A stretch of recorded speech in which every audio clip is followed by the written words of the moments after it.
안녕하십니까. 이 시간에는 창조 원리에 대해서 말씀을 드리도록 하겠습니다.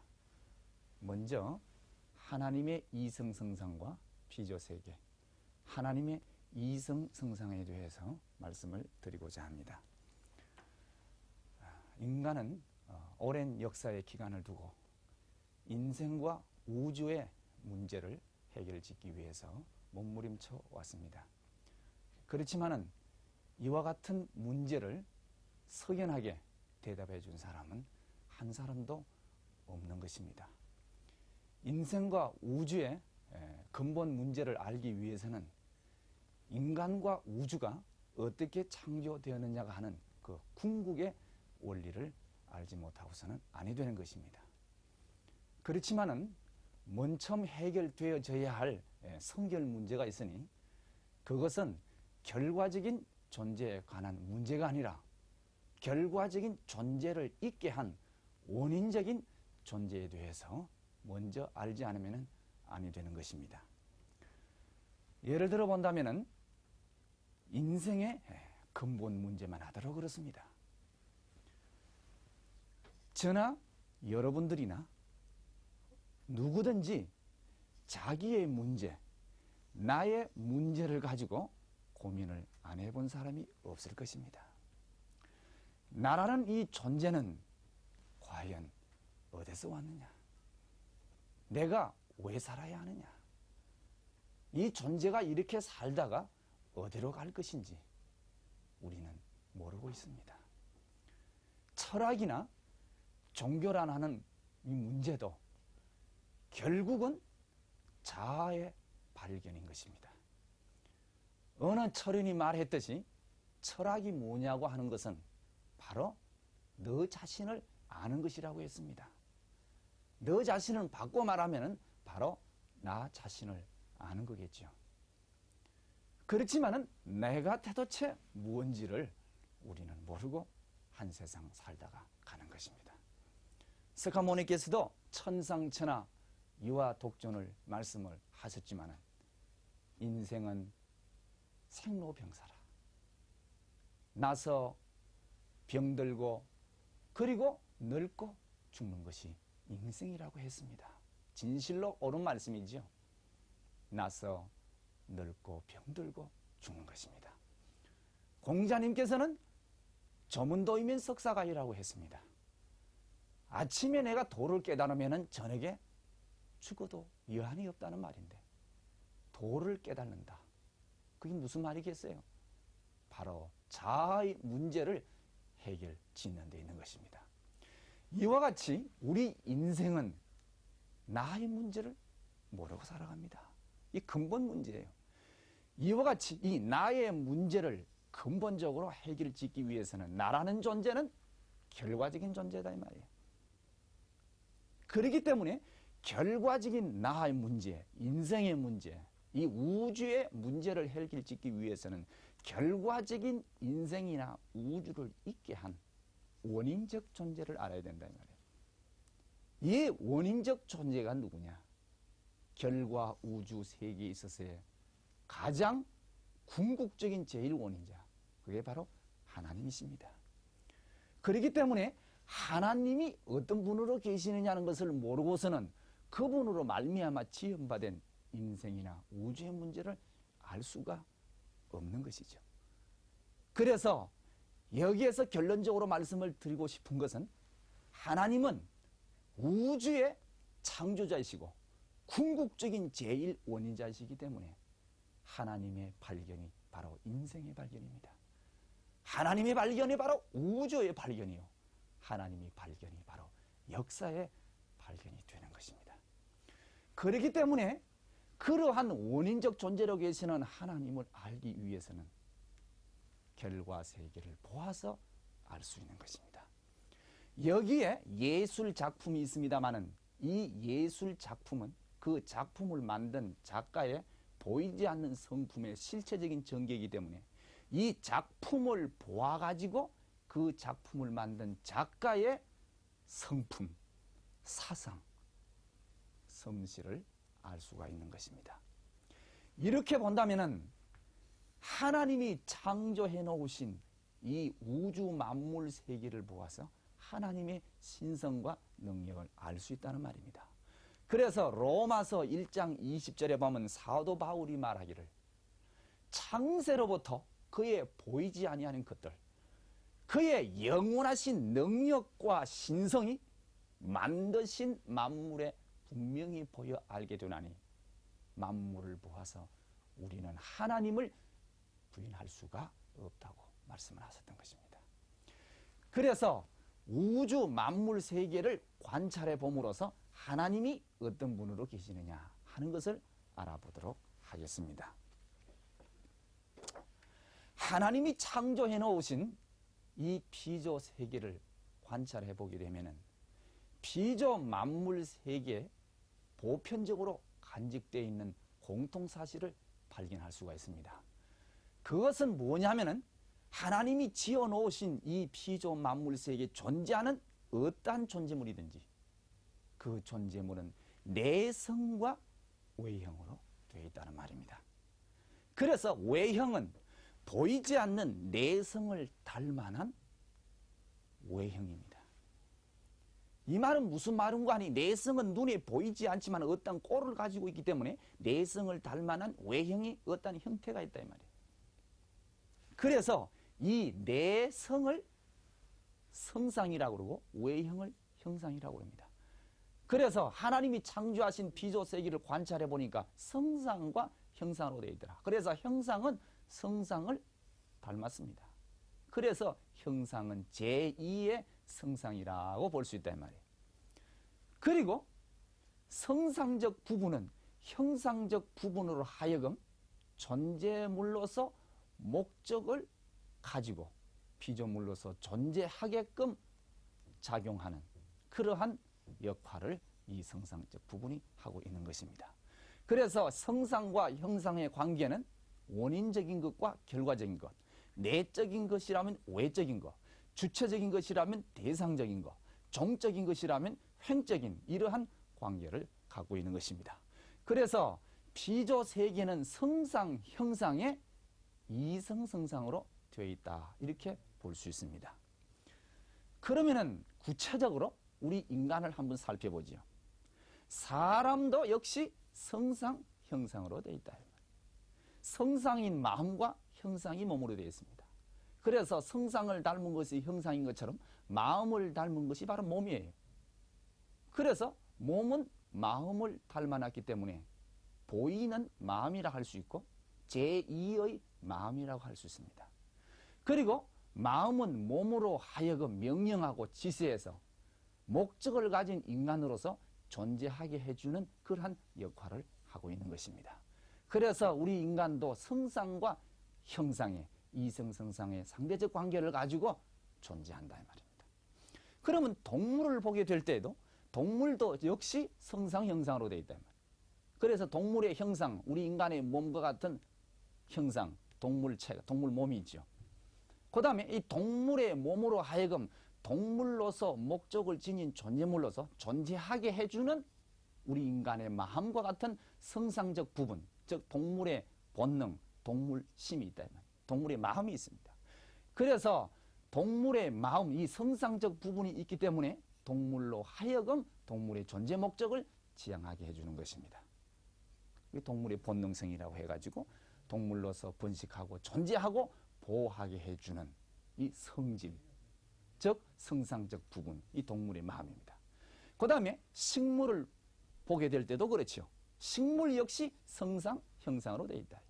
식물의 형상, 즉 우리 인간의 몸과 같은 식물의 몸이 있습니다. 유기체가 있다. 그리고 식물의 유기체, 식물의 몸으로 하여금 식물로 하여금 존재 목적을 지향하게 해주는 우리 인간의 마음과 같은 성상적 부분, 식물에도 마음이 있습니다. 식물심이라고 그러죠.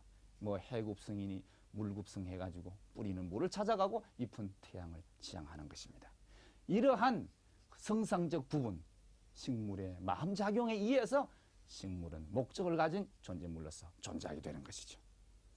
그 다음에 이 분자를 보면 마찬가지. 분자도 역시 성상, 형상으로 되어 있다. 이 말이에요. 분자의 형상은 우리 인간의 몸과 같은 분자체가 있습니다. 분자체로 하여금 분자의 존재 목적을 지향하게 해주는 성질, 물리화학적 성질 또는 뭐 이온화 경량성이라 합니다만은 예를 들면은 나트륨과 염소가 결합해가지고 소금을 형성하죠. 그러면은 나트륨과 염소 두 이온을 결합시켜가지고 소금이라고 하는 물질을 형성하게 해주는데 형성하게 해주는 성질, 즉 우리 인간에 있어서 남녀가 만나서 결혼해서 부부가 되고 부부일체입니다. 두 남녀를 결합시켜가지고 가정을 이루어서 부부일체가 되게 한 것은 우리 인간의 마음이에요. 사랑입니다. 이와 같이 분자에 있어서 두 이온을 결합해가지고 물질을 형성하게 해주는 우리 인간의 마음과 같은 성상적 부분, 이것을 내명성이라고 하는 것입니다. 내재하여 명령하고 지시하는 성질, 이것이 바로 분자의 성상적 부분이죠. 그 다음에 원자에 있어서도 원자도 성상과 형상, 원자의 형상, 우리 인간의 몸과 같은 원자체가 있고 원자체로 하여금 원자를 형성하게 하고 분자 형성의 목적을 지향하게 해주는 내명성, 성상적 부분이 있습니다. 그 다음에 소립자, 물질을 구성하는 궁극적인 단위, 요소인 소립자도 역시 성상과 형상, 즉 형상, 우리 인간의 몸과 같은 몸, 이것이 바로 소립자체지요. 그래서 소립자체로 하여금 소립자를 존재하게 하고 원자 형성의 목적을 지향하게 해주는 우리 인간의 마음과 같은 성상적 부분, 이것이 바로 내명성입니다. 이와 같이 피조 세계를 보아서 하나님의 신성을 알 수 있다고 했는데 피조 세계를 관찰해 보니까 보편적으로 지니고 있는 공통 요소는 성상과 형상으로 되어 있더라. 그러면은 피조 세계가 성상, 형상으로 되어 있다는 것은 피조 세계를 창조하신 창조주로 계시는 하나님이 성상, 형상으로 계시기 때문입니다. 그래서 하나님의 성상은 피조 결과 세계가 지니고 있는 성상, 형상의 근원적이요, 본체적이요, 근본적이요, 주체적인 것이기 때문에 하나님의 성상을 본 성상이라 하고 하나님의 형상을 본 형상이라고 하는 것입니다. 그래서 피조 세계를 보아서 하나님은 본 성상과 본 형상의 이성 성상의 중화적 주체자로 계시며 결과 피조 세계의 제1 원인자로 계신다는 것을 알 수 있는 것입니다. 뿐만 아니라 피조 만물 세계를 관찰해 보니까 또 다른 이성성상의 상대적 관계를 가지고 있는 것이 있습니다. 그것은 뭐냐면 양성과 음성의 이성성상의 상대적 관계를 가지고 존재물이 존재하고 있더라. 피조 세계가 양성, 음성으로 존재하더라. 우리 인간을 놓고 보면은 남자와 여자로 양성, 음성의 이성성상의 상대적 관계를 갖고 있으므로 인간이 존재합니다. 그 다음에 동물을 보더라도 동물의 종류가 많지만은 동물계가 지니고 있는 공통된 요소가 뭐냐? 동물은 수컷과 암컷으로 되어 있다. 수컷, 암컷으로 되어 있기 때문에 번식하고 동물로서 존재하는 것입니다. 존속할 수가 있다 이 말이에요. 그래서 역시 양성, 음성의 이성성상의 상대적 관계를 맺음으로써 동물로서 존재하고 식물 역시 식물의 종류가 많지만은 식물이 지니고 있는 공통된 요소는 수술과 암술, 양성, 음성, 이성성상의 관계를 갖고 있을 때 식물로서 존재하는 것이고 분자도 역시 양성, 음성으로 양이온과 음이온으로 되어 있고 원자도 역시 양자와 천자로 되어 있고 소립자도 양성, 음성의 이성성상의 상대적 관계를 갖고 있을 때에 소립자로서 존재하고 원자 형성의 목적을 지향하게 해주는 것입니다. 이와 같이 피조 만물 세계를 관찰해 보니까 양성, 음성으로 되어 있더라. 이것은 피조 세계를 창조하신 창조주이신 하나님이 양성, 음성으로 계신다는 말이다. 이게. 그래서 하나님의 양성과 음성을 피조 세계의 양성, 음성의 근원적이고 본체적이고 근본적이고 주체적인 것이기 때문에 하나님의 양성을 본 양성이라 하고 하나님의 음성을 본 음성이라고 합니다. 그래서 하나님은 본 양성과 본 음성의 이성성상의 중화적 주체자로 계시는 분이시다. 하나님은 한 분이시되 하나님은 본 양성과 본 음성의 이성성상의 중화적 주체자로 계시고 본 양성과 본 음성의 이성성상의 중화적 주체자로 계시며 결과 우주세계 제1원인자로 계신 분인 것입니다. 그렇기 때문에 창세기 1장 27절에 보면 하나님께서는 자기의 모양, 당신의 형상대로 인간을 지으셨는데 일남일녀로 지으셨다 이 말이에요. 하나님을 닮아서 당신의 자녀로서 일남일녀로 지었으니 귀납적으로 추론해보면 하나님은 남성일까요? 여성일까요? 남성 일성과 여성 일성을 합하신 이성성상의 중화적 주체로 계신 분이시다. 하나님이 이성성상의 중화적 주체자로 계시기 때문에 하나님께서 당신의 이성성상을 담게 하셔서 형상적으로 이 피조만물 세계를 창조하셨기 때문에 이 모든 피조만물은 주체와 대상, 성상, 형상, 양성, 음성의 이성성상 실체적 전개에서 창조된 것입니다. 과학자들이 말하듯이 우연히 저절로 우주가 생겨났다면 우주와 이렇게 상대적으로 되어질 리가 없는 것입니다. 그것은 하나님이 계셔서 당신의 치밀한 경륜과 계획에 의해서 이 우주세계를 지어 놓으셨기 때문입니다. 그렇기 때문에 이 우주세계에 존재하는 존재물은 하나님의 이성성을 담지 않는 것이 하나도 없죠. 동, 서, 남, 북, 고저, 장단, 넓은 게 있으면 좁은 게 있죠. 긴 게 있으면 짧은 게 있죠. 천지 창조도 보세요. 혼돈 공유에서 빛을 창조하시고 빛과 어둠을 나누셨다. 궁창을 창조하시되 상하로 구분하셨다. 바다와 입주를 지으시고 식물을 짓되 씨를 맺을 수 있는 수술함술, 동물을 지으시되 번식할 수 있는 수컷 암컷으로서 마지막 날 인간을 지으시되 남녀로 지으셨다는 것입니다. 그러면 여기에 있어서 양성과 음성의 이성성상 관계하고 성상 형상의 이성성상은 어떤 관계를 가지고 있느냐 하는 것을 말씀을 드리고자 하는 것입니다. 하나님은 본 성상과 본 형상으로 계시는데 하나님의 본 성상은 본 양성과 음성으로 되어 있고 하나님의 본 형상도 본 양성과 본 음성으로 되어 있다. 그래서 하나님의 본 양성과 본 음성은 하나님의 본 성상과 본 형상의 속성입니다. 예를 들어 본다면 하나님의 본 성상을 닮은 것이 우리 인간의 마음이고 하나님의 본 형상을 닮은 것이 인간의 몸입니다. 그래서 인간을 보면 성상인 마음과 형상인 몸으로 되어 있는데 마음은 역시 양성과 음성으로 되어 있고 몸도 양성과 음성으로 되어 있다 이 말이에요. 사람 그러면은 남자든 여자든 마음과 몸으로 되어 있습니다. 이것이 우리 인간의 기본적인 근본적인 속성입니다.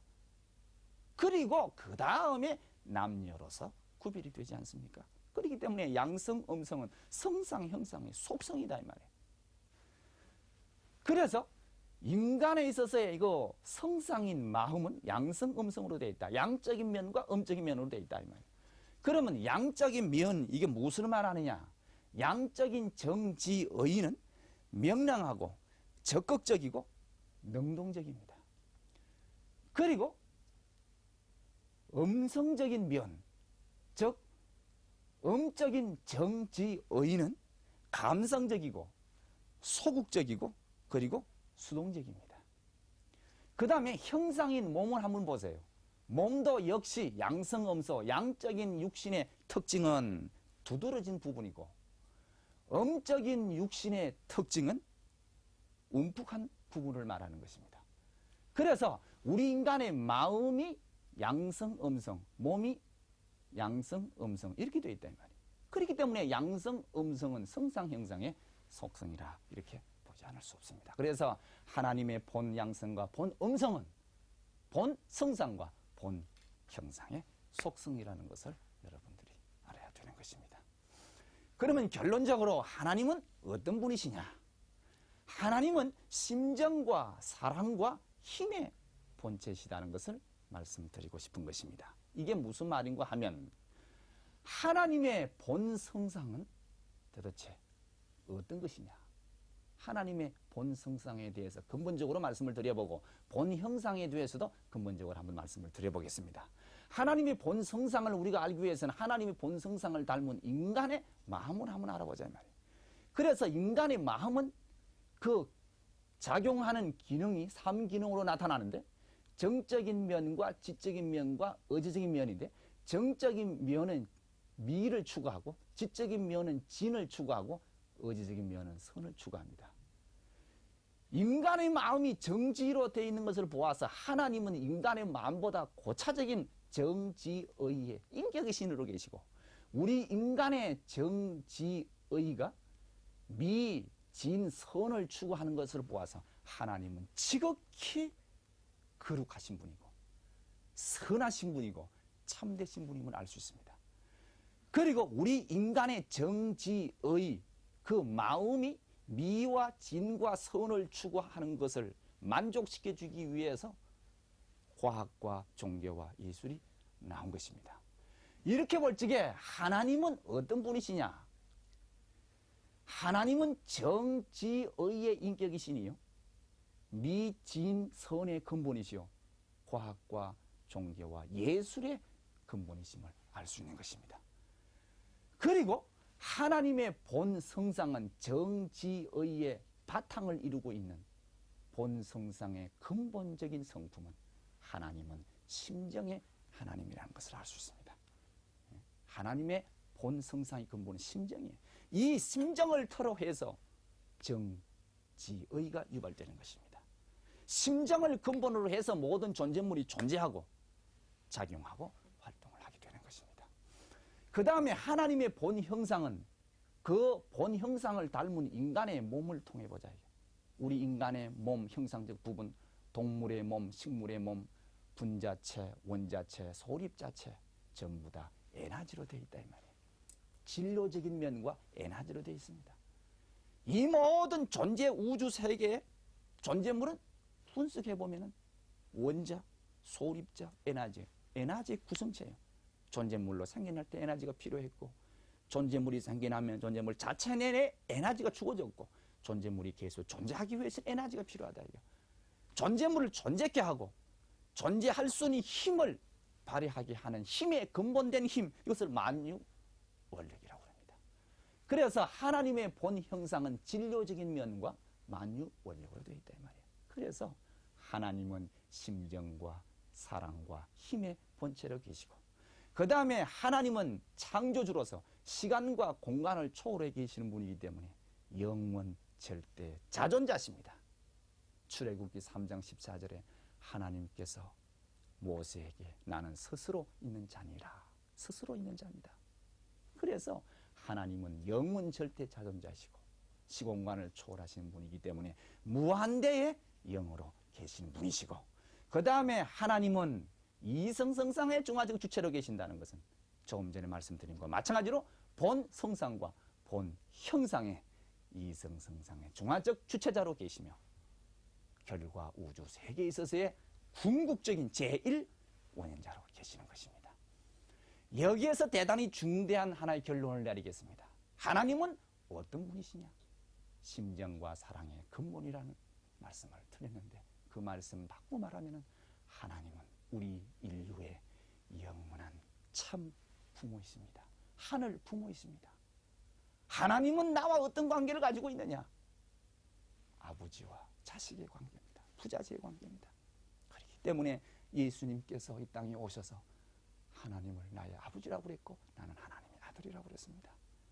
하나님은 아버지로서 우리 인간은 당신의 자녀로 지었었습니다. 그렇기 때문에 우리 인간이 타락하지 않고 완성했더라면 하나님을 천지 부모, 하늘 부모로 모시고 우리 인류는 하나님의 자녀가 됐더라면 전 인류는 하나의 형제예요. 그래서 하나님을 중심 삼고 전 인류가 하나의 형제가 되고 하나의 식구가 되어서 부모를 모신 대가족적인 세계를 이루어야 할 것인데 인간이 타락하여 심령 기능이 영락되고 무지에 떨어져서 하나님을 몰랐습니다.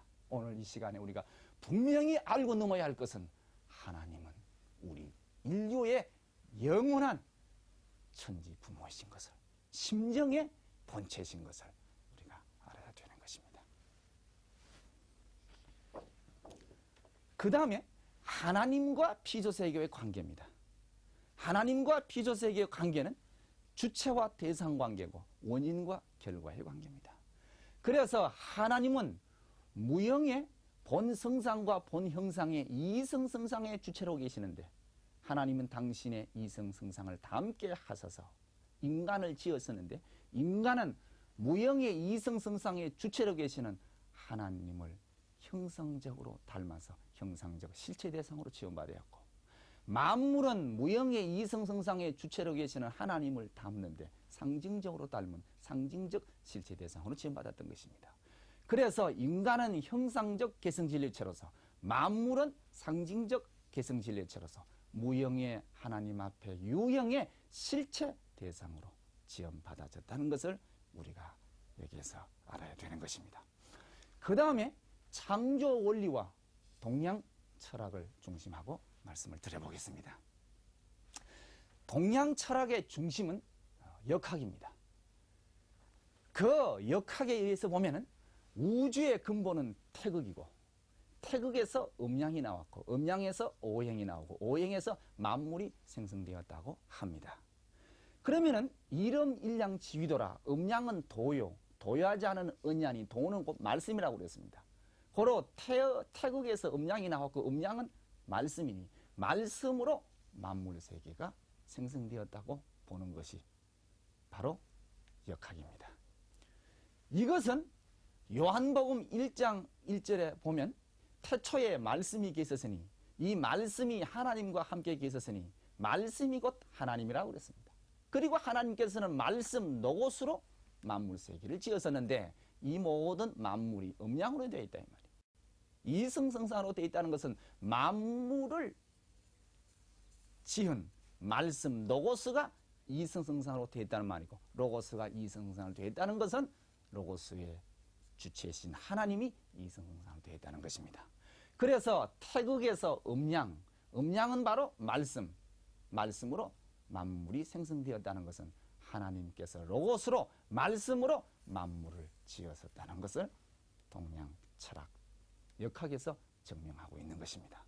그래서 여기에 보면 이성성상, 음양의 통일적 주체, 음양의 이성성상의 중화적 주체가 태극인데 이 태극은 바로 이성성상의 주체로 계시는 하나님을 말하는 것입니다.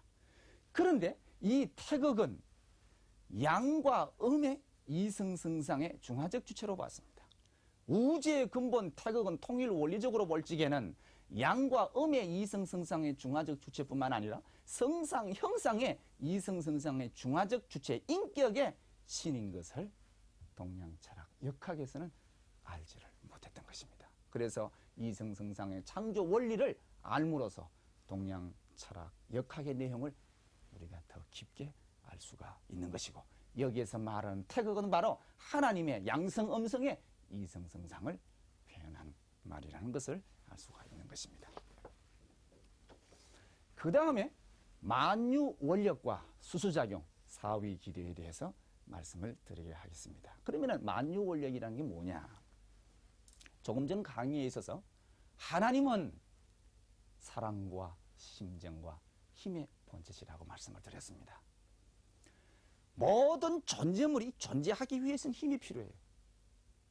그 힘의 근본된 힘, 모든 존재물의 형상적 부분을 에너지로 되어 있다고 해요. 형상적 부분을 존재하게 한 힘의 근본. 하나님은 시간과 공간을 초월해 계시는 영원 절대 자존사이시라고 했습니다. 그러면 하나님이 영원 자존 절대자로 계시기 위해서는 하나님의 그 힘도 영원 자존 절대해야 된다 이 말이에요. 그래서 하나님을 영원 자존 절대하게 하는 힘의 근본된 힘, 이것을 만유원력이라고 그러죠. 그리고 모든 피조물이 생존하고 번식하고 작용하게 하는 힘의 근본된 힘을 가리켜서 만유원력이라 합니다. 그래서 하나님의 영원 자존 절대의 힘이요 피조물이 존재하기 위한 근본된 힘을 만유원력이라고 하는 것입니다. 그러면은 이 만유원력이 어떤 과정을 통해 가지고 만물세계, 존재세계 힘으로 나타나느냐? 하는 것을 알아보도록 하겠습니다. 조금 전에 말씀드린 이성성상 원리에서도 말씀을 드렸지만은 하나님은 본성상과 본형상의 이성성상의 중화적 주체자로 계시고 당신의 무형의 이성성상을 다 함께 하셔서 분립된 실체 대상으로서 피조세계를 창조했다고 했습니다. 그렇기 때문에 이 모든 피조세계의 존재물은 하나님을 닮아서 전부 다 주체와 대상으로 양성, 음성, 성상, 형상으로 상대적으로 존재하고 있기 때문에 모든 존재물은 주체와 대상으로 되어져 있는 것입니다. 이래서 하나님을 닮아서 실체 대상으로 분립되어 가지고 주체와 대상으로 존재하는 존재물은 가만히 있는 것이 아니라 만유 원력을 중심 삼고 주체와 대상이 상대 기준을 조성해 가지고 주고받는 작용을 하려고 그래요.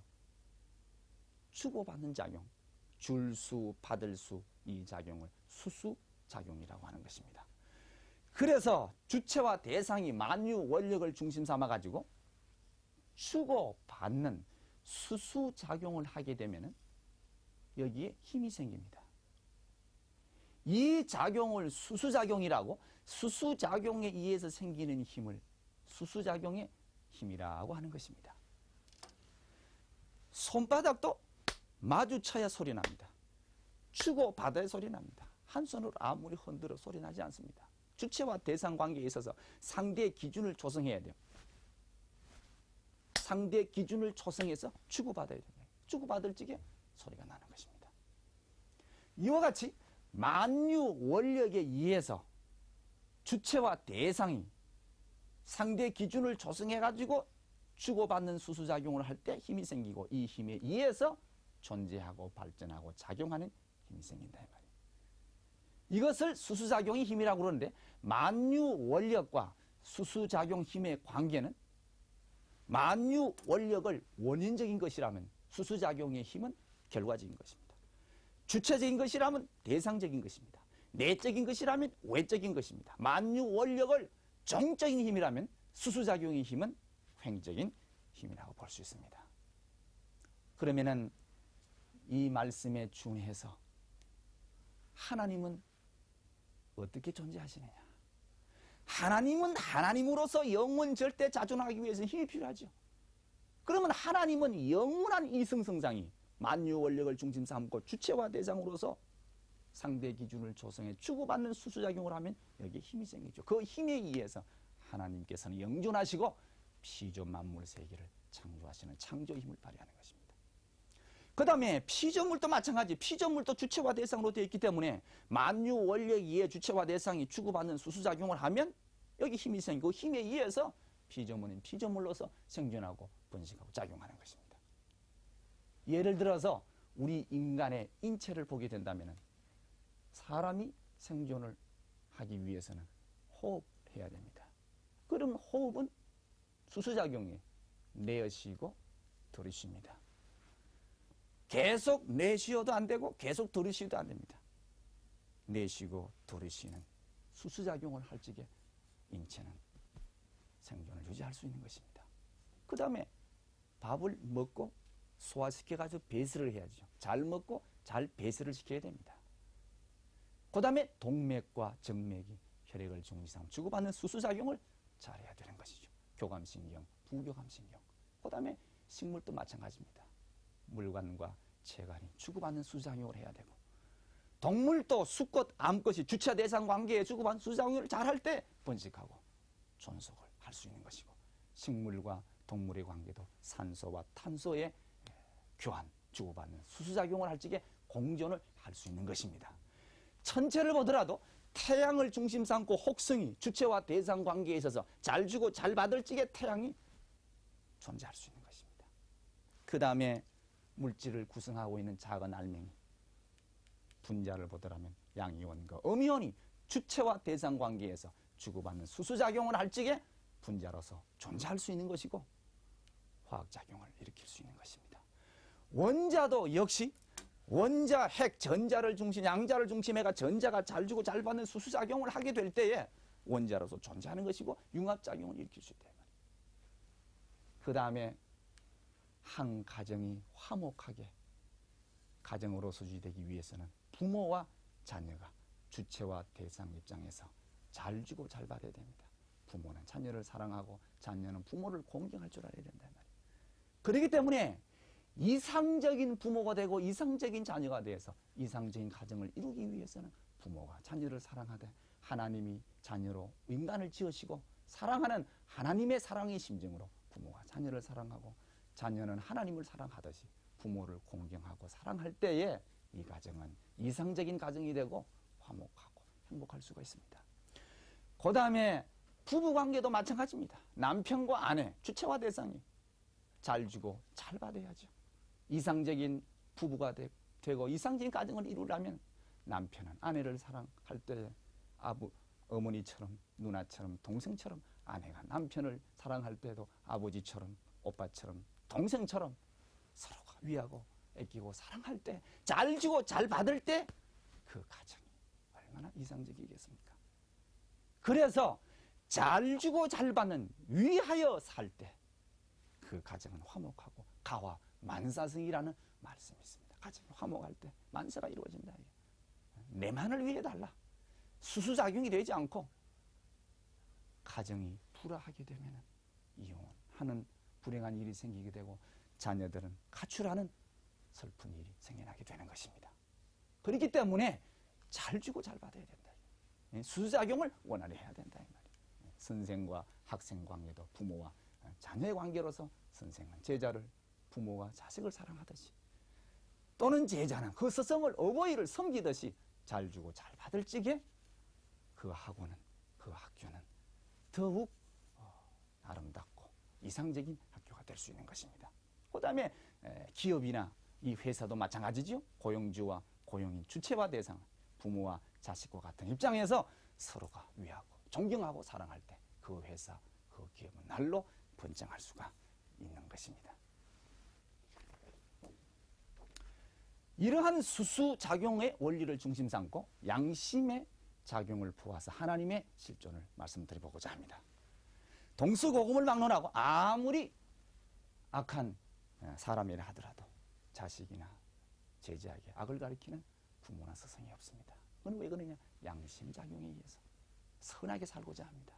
그럼 양심은 왜 선을 지향하느냐? 양심 자체 독자적으로 양심작용이 힘을 발휘할 수 없습니다. 양심 그 주체가 있어가지고 그 주체 대상 입장에 서서 주고받는 수수작용을 하기 때문에 양심작용의 힘을 발휘할 수 있는 것입니다. 그래서 원래 우리 인간의 마음은 성상적 부분이 본심이고 우리 인간의 마음의 형상적 부분이 양심입니다. 그래서 창조 본연의 인간의 마음의 성상적 부분 본심 주체를 하나님으로 세우려고 합니다. 우리 인간이 타락해서 본심의 주체인 하나님을 알지 못한다 하더라도 우리 인간이 생명이 위급하고 아주 다급한 입장에 처하게 되면 자기도 모르게 우리가 하나님 찾지 않습니까? 하나님이여 구해 주소서. 자기도 모르게 하나님을 찾습니다. 하나님께서 우리 인간을 지었을 때 하나님을 모르고 살도록 지은 논리가 없습니다. 그렇기 때문에 우리 인간은 타락하여 하나님을 모르고 산다 하더라도 하나님이 주신 본심, 마음의 근본 바탕, 이 본심을 통해서 하나님을 찾는 것입니다. 그리고 마음의 형상적 부분이 양심도 원래 우리 인간이 타락하지 않았더라면 창조 본인의 인간의 양심의 주체는 하나님이요. 또는 하나님이 진리가 양심의 주체가 돼가지고 주고받는 수수작용을 하게 되면 수수작용의 힘에 의해서 양심의 힘이 발휘되고 선을 지향하게 되는 것입니다. 그래가지고 창조 본인의 인간은 본심의 지향성과 양심의 지향성이 일직선상에 서게 돼가지고 주체를 하나님으로 하나님의 진리를 세워가지고 수수작용을 하기 때문에 하나님과 일체되는 가운데에서 선을 지향해 나가게 되는 것입니다. 그런데 인간이 타락함으로 말미암아 양심의 주체되는 하나님 또는 진리를 잃어버렸습니다. 하나님 계시는지 하나님 진리가 뭔지 몰라요. 그렇기 때문에 양심의 주체는 타락한 인간이 진리라고 생각하는 그 진리를 주체적 입장에 세워놓고 주고받는 수수작용을 하기 때문에 그러한 수수작용에 의한 양심작용에 힘이 생기고 그릇된 방향을 그릇된 진리관을 세워가지고 주고받기 때문에 양심작용의 힘은 발휘되기는 발휘되되 그릇된 방향을 나간다. 예를 들어본다면 공산주의자들도 사람인데 그럴 수 있겠나? 울진삼척에 무장공비가 와서 얼마나 잔악무도한 인간으로서는 도저히 행할 수 없는 악행을 행했습니다. 그들도 사람인데 그럴 수 있는, 그들도 양심이 있는데 그럴 수 있느냐? 하지만 그들의 양심이 뭐냐? 그들이 진리라고 생각하는 것이 뭐냐? 그릇된 진리이다. 이게. 유물론을 중심 삼고 인생과 우주로 봤기 때문에 인간의 가치도, 우리 인간도 하나의 물질적 존재다. 이게. 노동의 도구로 보는 것입니다. 노동력이 있느냐 없느냐에 따라서 인간 가치를 측량하는 것입니다. 그렇기 때문에 노동력이 있을 때는 최대 활용하고 없을 때는 무지하게 숙청시키더라도 죽이더라도 양심의 가치를 느끼지 않는 것은 양심의 주체, 그 진리가 잘못됐기 때문인 것입니다. 그래서 타락한 세계에 있어서의 싸움과 전쟁은 양심의 주체, 그 진리 다르기 때문에 싸움과 전쟁은 끝나지 않는 것입니다. 그렇기 때문에 싸움이 없고 투쟁이 없고 전쟁이 없는 평화와 행복의 이상세계가 실현되려면 절대적인 진리, 양심의 주체를 바로 찾아 세우지 않으면 영원한 평화의 세계가 도래할 수가 없는 것입니다. 그 다음에 수수작용으로 본 타락과 구원. 원래 우리 인간은 선하신 하나님을 닮아 지음받았기 때문에 타락하지 않고 완성해서 하나님의 선한 성품을 닮아서 하늘아버지 온전한 것처럼 온전한 인간이 되면 하나님의 거룩한 성전을 이루고 신성을 이루어서 하나님과 주고받는 수수작용으로 해서 선의 부부, 선의 부모가 되어서 선의 자녀를 낳아 선한 가정, 사회, 국가, 세계, 천국을 이 땅에 이루었을 것입니다. 그런데 인간 타락이라는 것은 하나님과 인간 수수관계가 두절된 것을 말하는 것입니다. 하나님과 인간 수수작용이 두절되고 사탄의 꼬임에 타락해서 사탄이와 수수작용을 해서 사탄이와 일체를 이룬 것이 바로 타락이다. 이와 같이 하나님과 인간 사이가 인간 타락으로 말미암아 하나님과 수수관계가 두절되었기 때문에 하나님의 구원 섭리를 어떻게 하시느냐 하면은 메시아를 이 땅에 보내주십니다. 메시아는 바로 창조 이상을 완성한 인간으로 오셨기 때문에 메시아는 하나님 앞에 주체 앞에 대상의 입장이요. 메시아는 하나님과 수수작용을 해서 일체 이상을 이루신 분입니다.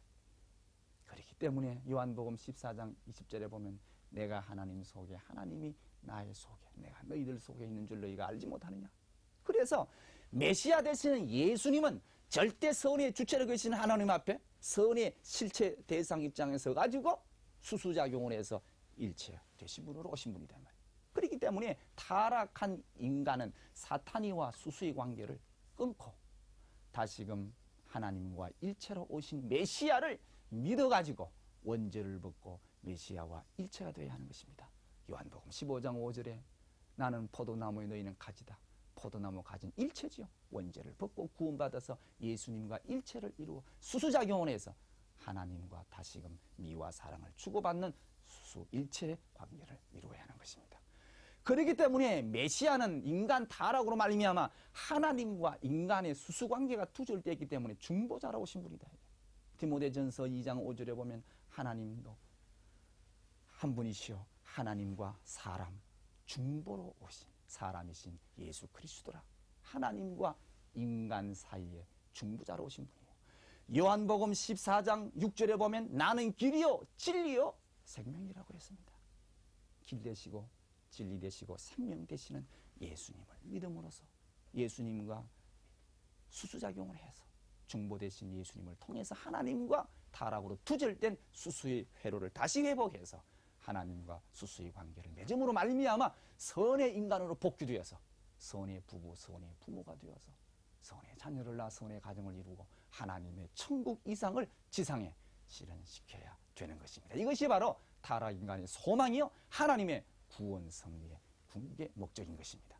이러한 목적을 위해서 이 땅에 오신 분이 메시아이신 예수 그리스도이기 때문에 하나님과 인간 관계는 부모와 자식 관계, 이것이 수수관계 두절됐기 때문에 부모와 자식 관계인 줄 모르기 때문에 인간과 인간 횡적 관계가 형제인 줄 몰랐단 말이에요. 형제인 줄 몰랐다. 그렇기 때문에 예수님 모든 말씀과 행적과 교훈은 잘 주고 잘 받아라 이러한 의미에서 우리에게 말씀을 주셨던 것입니다. 그렇기 때문에 성경 내용을 볼 것 같으면 예수님의 말씀 가운데에 있어서 잘 주고 잘 받아라고 그랬다. 마태복음 7장 2절에 보면은 너희들이 남에게 비판을 받지 아니하려거든 먼저 남을 비판하지 말아라. 비판하면 비판을 받는다. 마태복음 7장 12절에 너희가 남에게 대접받기를 원하느냐? 그렇다면 먼저 대접을 해라. 하면 대접을 받는다. 이 말이야. 그리고 마태복음 10장 32절에 보면 너희가 사람 앞에서 나를 시인하면 나는 하나님 아버지 앞에 너를 시인할 것입니다. 또한 선지자의 이름으로 선지자를 대접하는 자는 선지자의 상을 받을 것이고 의인의 이름으로 의인을 대접하는 자는 의인의 상을 받을 것이니라. 또는 마태복음 10장 이하에 볼 것 같으면 지극히 적은 소자에게 냉수 한 그릇이라도 대접하는 자는 하늘이 그 사람에게 상을 줄 것으로 말씀을 하셨던 것입니다. 그렇기 때문에 예수님께서는 인간 횡적 관계를 다시 수수회로를 맺게 해서 하나님과의 종적인 수수회로를 맺어서 하나님의 복귀 섭리의 목적을 성취시키고자 하셨던 것이 바로 이러한 내용이 있기 때문입니다. 문선명 선생님께서 하신 말씀 가운데 위하여 살라라는 말씀이 있습니다. 위하여 살라. 주체는 대상을 위하고 대상은 주체를 위해 살아라.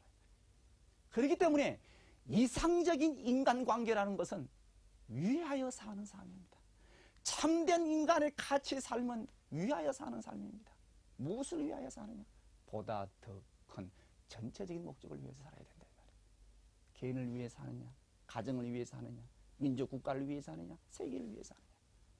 가정을 위해 산다면 그 목적관이 가정이기 때문에 그 사람은 가정적 가치, 부모 앞에 효, 부부 간의 열의 도리를 인정받을 수 있죠. 국가를 위해 살게 되면은 국가적인 가치로서 충신, 애국자, 세계를 위해 살면은 성인의 대우를 받게 되는 것이죠. 그렇다면 여러분도 지금까지 무엇을 위해 살았습니까? 나를 위해 살았습니까? 가정을 위해 살아왔습니까? 국가를 위해 살아왔습니까?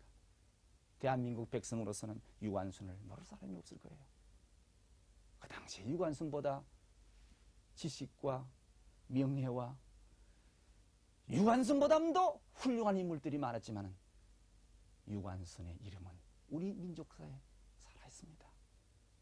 왜냐하면 유관순은 온 천주를 다 줘도 바꿀 수 없는 귀한 가치를 지니고 있는 이 생명을 나라와 국가를 위해서 바쳤기 때문에 유관순은 대한민국이 있는 한 유관순의 가치는 국가적 가치로서 길이 남아질 것이다. 그렇기 때문에 위하여 살기는 살되 보다 큰 전체적 목적을 위해서 세계를 위한 보담도 천주를 위하고 천주를 위하는 것보담도 하나님을 위하여 사는 삶, 하나님의 뜻을 위하여 사는 삶, 이 삶이 가장 가치적인 삶인 것을 우리가 알아야 됩니다. 왜냐하면 하나님은 창조주이시고 우주의 궁극적인 원인 주체자로 계시기 때문에 하나님 뜻을 위해 사는 삶이 하나님 뜻 속에는 세계도 나라도 내 가정도 나도 다 포함되지 않겠습니까? 그렇기 때문에 하나님의 뜻을 위해 사신 예수 그리스도의 가치라는 것은 천주적인 가치를 지니고 있다는 것을 우리가 알아야 되겠고 가장 보람된 가치적인 삶이란 위하여 사는 삶이라는 것을 말씀을 드리는 것입니다.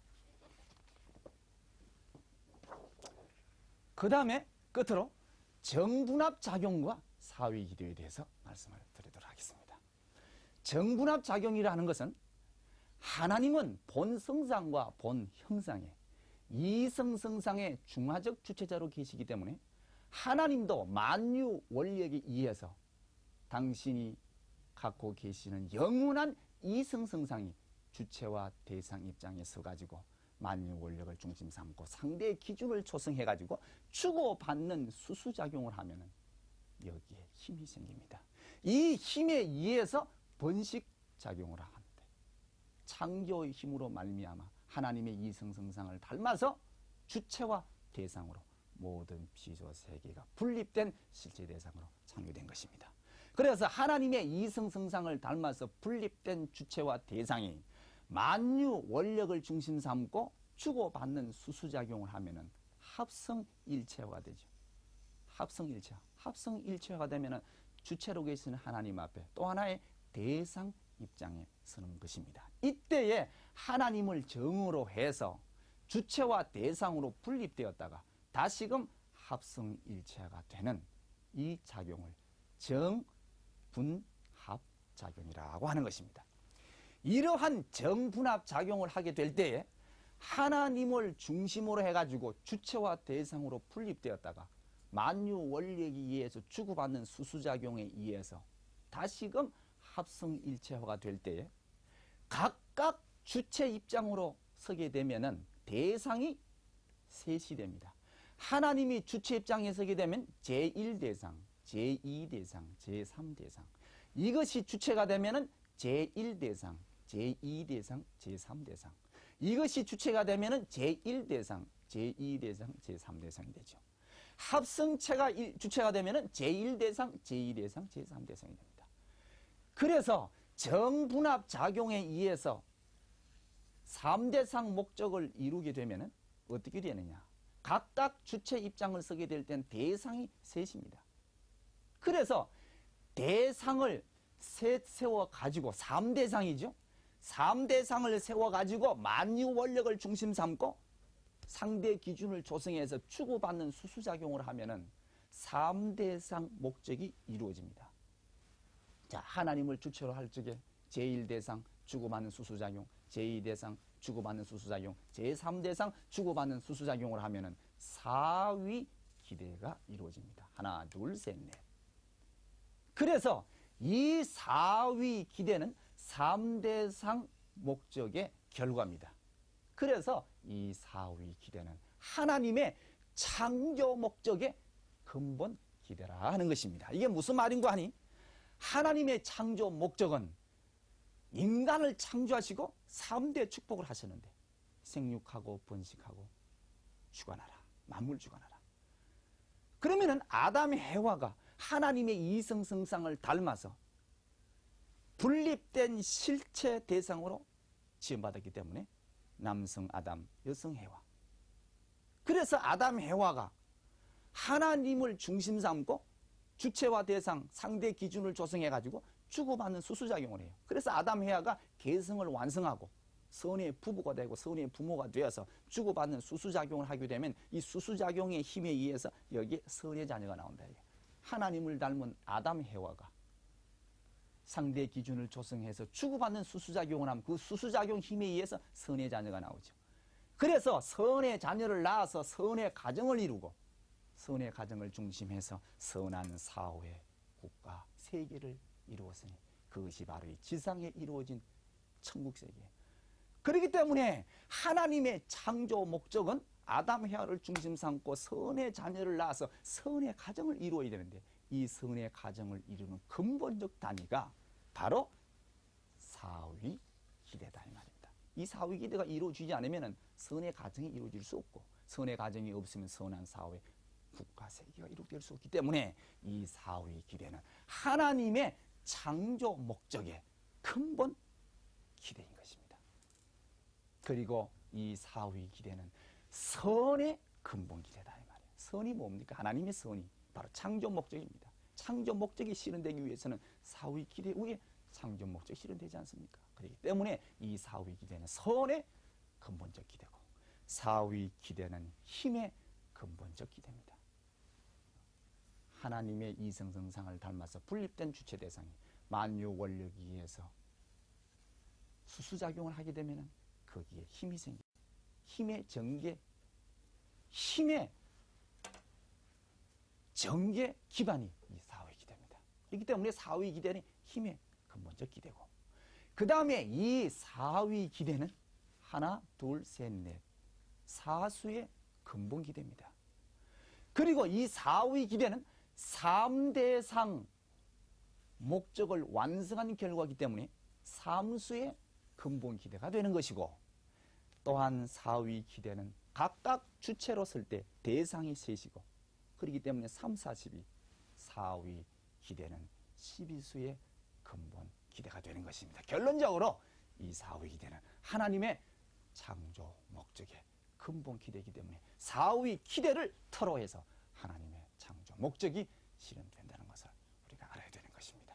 그래서 인간이 타락함으로 말미암아 사탄을 중심 삼아 가지고 이 사후의 기대를 이루었기 때문에 사수는 죽을 수자가 되고 사탄의 징벌을 받았기 때문에 하나님께서는 이 사수를 중심 삼고 사탄 분립 믿음의 기대를 조성해 가지고 구원 섭리 역사를 해 왔었기 때문에 성경에는 사수의 내용이 많이 나옵니다.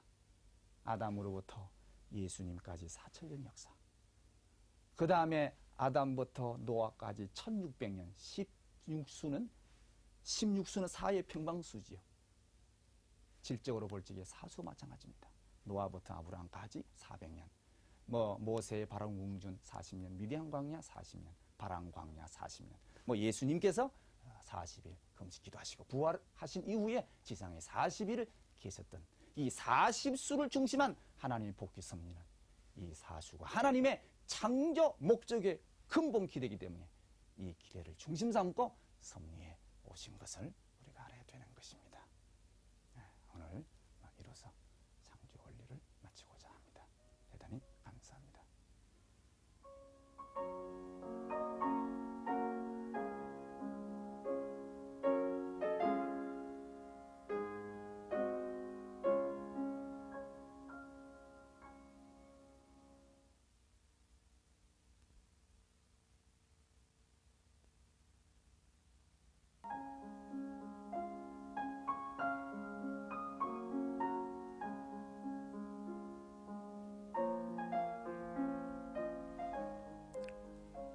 안녕하십니까. 다시 뵙게 되어서 반갑습니다. 이 시간에는 지난번 창조 원리를 이어서 창조 원리 가운데에 창조 목적에 대해서 말씀을 드리도록 하겠습니다. 존재 세계에 존재하는 모든 존재물은 그 어떠한 존재물이든지 목적을 지니고 있는 것입니다. 그 목적을 지니고 있을 때에 그 존재물은 가치가 있는 것이고 그 목적을 달성하게 될 때에 그 존재물의 가치는 더욱 빛나는 것이며 존재물로서의 만족과 행복을 느낄 수가 있는 것입니다. 여기에 시계가 있습니다. 이 시계가 존재하는 목적은 우리 인간에게 정확한 시간을 가르쳐 주고자 하는 시계의 존재 목적을 지니고 있습니다. 그렇지만은 이 시계는 시계 스스로가 존재해서 자기가 자기로서의 목적을 지니고 있는 것이 아니라 이 시계를 만든 사람이 만든 그 목적을 부여했기 때문에 목적을 지니게 되는 것이에요. 그렇기 때문에 시계의 존재 목적은 바로 만든 목적이라고 볼 수가 있는 것입니다. 이렇게 본다면은 인간은 왜 존재하느냐? 이 모든 만물 세계가 존재하는 목적이 어디 있느냐? 그것은 하나님께서 인간을 창조하시고 만물 세계를 창조하셨기 때문에 하나님의 창조 목적을 모르고서는 인생의 존재 목적, 만물의 존재 목적을 알 수가 없는 것입니다. 그러면은 이 시간에 피조 세계의 창조 목적이 무엇이냐는 것을 말씀드리도록 하겠습니다. 창세기 1장 기록에 볼 것 같으면은 하나님께서 피조 세계를 창조하셨는데 그 창조가 끝났을 적마다 하나님 보시기에 매우 좋았더라고 했습니다. 이 말씀은 하나님의 창조 목적은 기쁨에 있다고 볼 수가 있는 것입니다. 기쁘시기 위해서 창조했다고 할 수가 있는 것입니다. 그러면은 어떻게 기쁨을 느낄 수가 있느냐? 그 기쁨은 어떠할 때 나타나느냐 하는 것을 말씀을 드려야 되겠는데 그 말씀을 드리기 이전에 왜 하나님이 기뻐하시고자 했느냐? 즉 하나님의 그 창조의 동기가 어디에 있었느냐 하는 것을 알아봐야 되는 것입니다. 하나님은 심정의 본체로 계시는 분이십니다. 하나님의 그 성상적 내용의 근본적 속성이 바로 심정입니다. 그렇기 때문에 하나님의 심정은 대상을 요구하고 대상을 사랑하고자 하는 정적인 충동을 심정이라고 하는 것입니다. 부모가 자식을 사랑합니다. 왜 부모가 자식을 사랑할까요? 그것은 자식을 사랑하고 싶은 마음이 우러나기 때문인 것입니다. 이것이 바로 심정인 것이에요.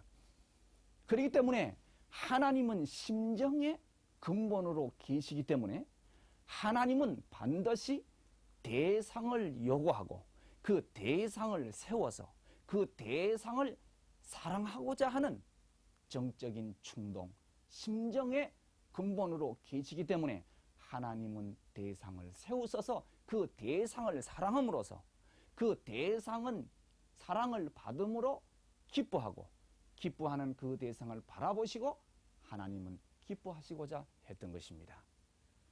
우리 인간도 하나님의 성품을 닮아서 우리 인간도 마찬가지입니다. 인간이 기쁨을 느끼기 위해서는 독자적으로 기쁠 수가 없습니다. 사람은 혼자 있을 때 외롭습니다. 고독합니다. 그렇기 때문에 사람도 대상을 필요하는 것이에요. 남편이 없는 아내, 아내를 잃어버린 남편, 부모 없는 고아, 자식을 잃어버린 부모는 외롭고 슬픈 것입니다. 그것은 왜냐하면 대상을 통해서 기뻐하고자 하는 마음, 심정을 인간은 갖고 있기 때문인 것입니다. 그래서 하나님의 그 창조의 동기, 기뻐하고자 하는 그 내용의 근본은 하나님은 이와 같은 심정의 본체로 계시기 때문인 것입니다. 그러면 하나님의 창조의 목적은 기쁨에 있다고 했는데 그럼 기쁨은 어떨 때 생기느냐? 어떻게 생기느냐 하는 것입니다. 기쁨은 주체가 지니고 있는 어떠한 주체적 성상 형상만으로 기쁨이 생기는 것이 아니라 대상으로 나타났을 때 그 대상을 통해서 자기가 지니고 있는 성상 형상을 상대적으로 느껴볼 때에 기쁨이 있는 것입니다.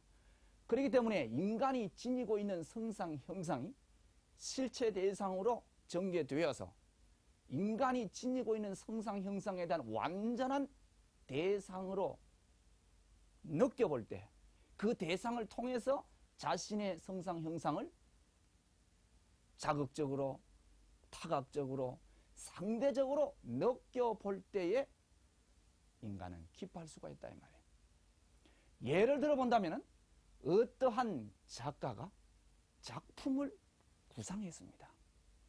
화가라면 아름다운 그림을, 조각가라면 아름다운 작품을 머릿속에 구상을 했다 이 말이에요.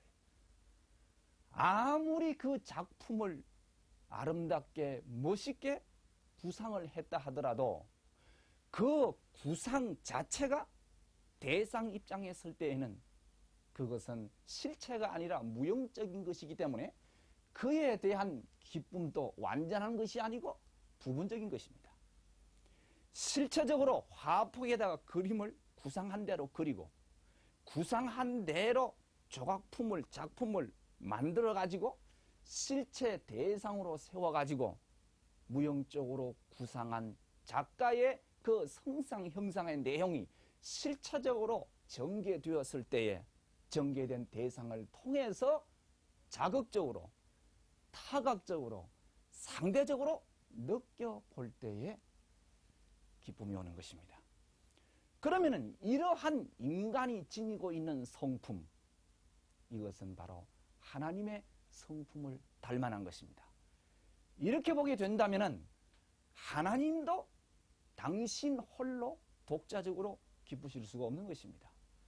그렇기 때문에 하나님도 당신의 본 성상과 본 형상을 닮은 실체 대상으로서 인간을 창조하시고 그 인간을 바라보시고 하나님은 당신의 주체적 무형의 성상 형상을 실체 대상으로 지원받은 인간을 바라보시고 기뻐하시고자 인간을 창조했다는 것을 알 수가 있는 것입니다. 그러면은 하나님의 창조 목적은 기쁨에 있는 것이고 그 기쁨을 위한 대상으로서 인간을 지었었는데 그 인간은 하나님이 선하시기 때문에 선의 대상으로 창조하셨던 것입니다. 그래서 하나님의 기쁨을 위한 선의 대상으로서 인간을 지어놓으시고 3대 축복을 해주셨는데 창세기 1장 28절에 보면 생육하고 번성하고 천지만물을 주관하라고 축복을 해주셨던 것입니다.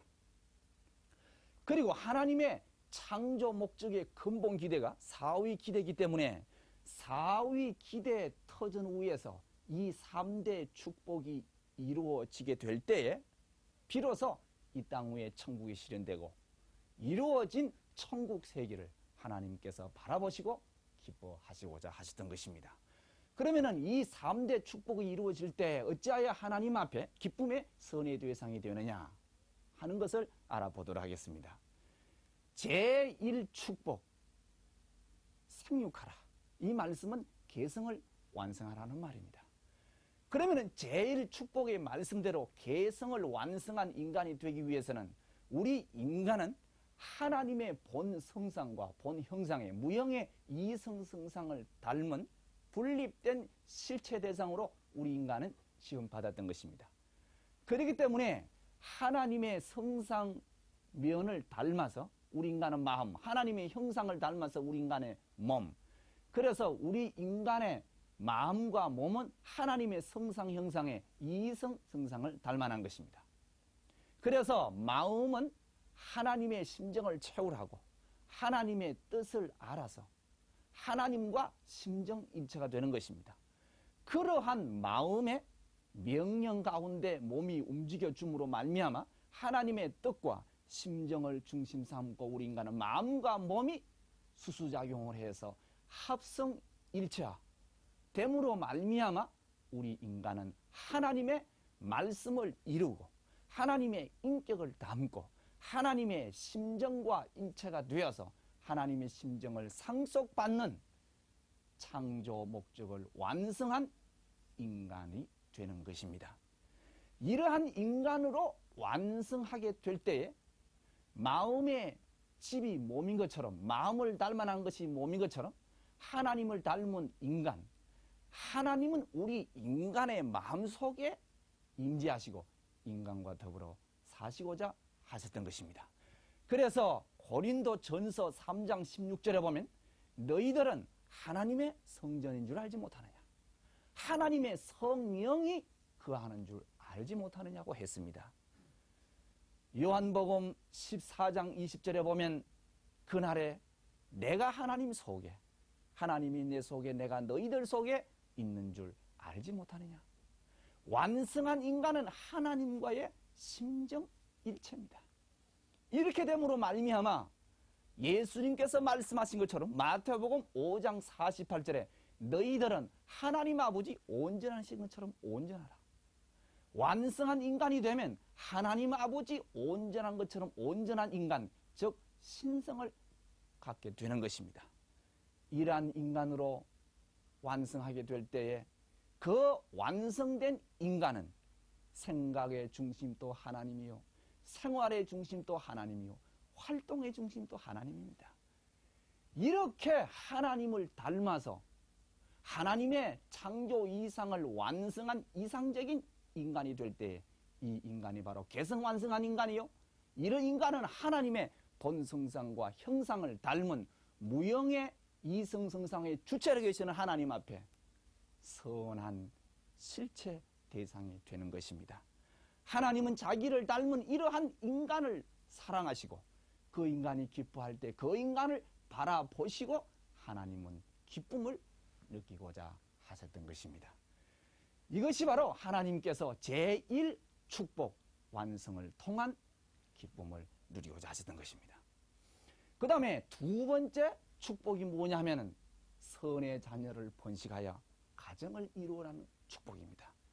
그래서 제1축복 하나님을 닮은 완성한 인간, 완성한 남성이 되고 완성한 여성이 되어야 되는 것입니다. 그래서 아담 해와가 하나님의 창조 목적을 완성한 남성과 여성으로 완성되게 될 때에 두 번째 축복인 선의 부부가 되고 선의 부모가 되어서 하나님을 닮은 부모의 입장에서 원죄 없는 선의 자녀를 낳아서 선의 가정을 이루고 선한 사회를 이루고 선한 국가를 이루고 선한 세계를 이루었을 때 이 가정, 사회, 국가, 세계는 하나님을 닮은 선의 대상이 되는 것입니다. 그래서 하나님은 이러한 가정과 사회와 국가와 세계를 바라보시고 기뻐하시고자 하셨다 이 말입니다. 그래서 이러한 세계를 이루기 위해서는 하나님의 3대상 사랑을 완성해야 됩니다. 하나님의 사랑은 아담, 해와가 자녀로서 하나님을 부모로 모시고 부모의 사랑 가운데 자라나서 부부로서 부모로서 서로 부부간에 사랑을 하게 되는 것입니다.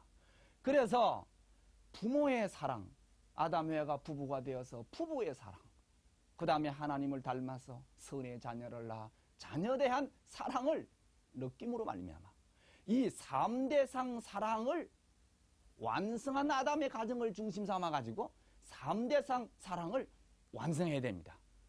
이것이 바로 하나님이 아담을 통하여 이루고자 하셨던 이상적인 가정입니다. 이러한 이상적인 가정을 이루고 이상적인 사회, 이상적인 국가, 이상적 세계가 실현되었을 때에 이 세계, 이 국가, 이 사회, 이 가정은 하나님 앞에 기쁨을 돌려드리는 선의 대상이 되는 것입니다. 그 다음에 세 번째 축복, 천지 만물을 주관하라는 축복을 주셨던 것입니다. 천지 만물을 주관하라. 그러면은 하나님 앞에 기쁨을 위한 선의 대상으로서 인간을 지었었는데 인간이 기뻐할 때 기뻐하는 그 인간을 보시고 하나님이 기뻐하시고자 했단 말이에요. 그렇기 때문에 하나님은 인간이 기뻐할 때 보고 기뻐하신다고 그랬는데 그럼 그 인간은 어떻게 기뻐해야 되느냐? 그래서 하나님의 기쁨의 선의 대상으로 인간을 지었었는데 하나님의 성상 형상을 담게 해서 인간을 지었기 때문에 인간은 성상인 마음과 형상인 몸으로 되어 있단 말이에요. 이러한 인간의 기쁨을 위한 선의 대상으로서 하나님께서 만물을 지어주셨습니다. 그렇기 때문에 이 모든 만물은 하나님의 성품을 상징적으로 닮았고 인간은 형상적으로 닮았습니다. 인간의 성품, 인간이 지니고 있는 성상 형상을 형상적으로 닮은 것이 바로 만물입니다. 그렇기 때문에 이 모든 만물은 인간의 구조와 요소와 소성을 다 지니고 있는 것입니다.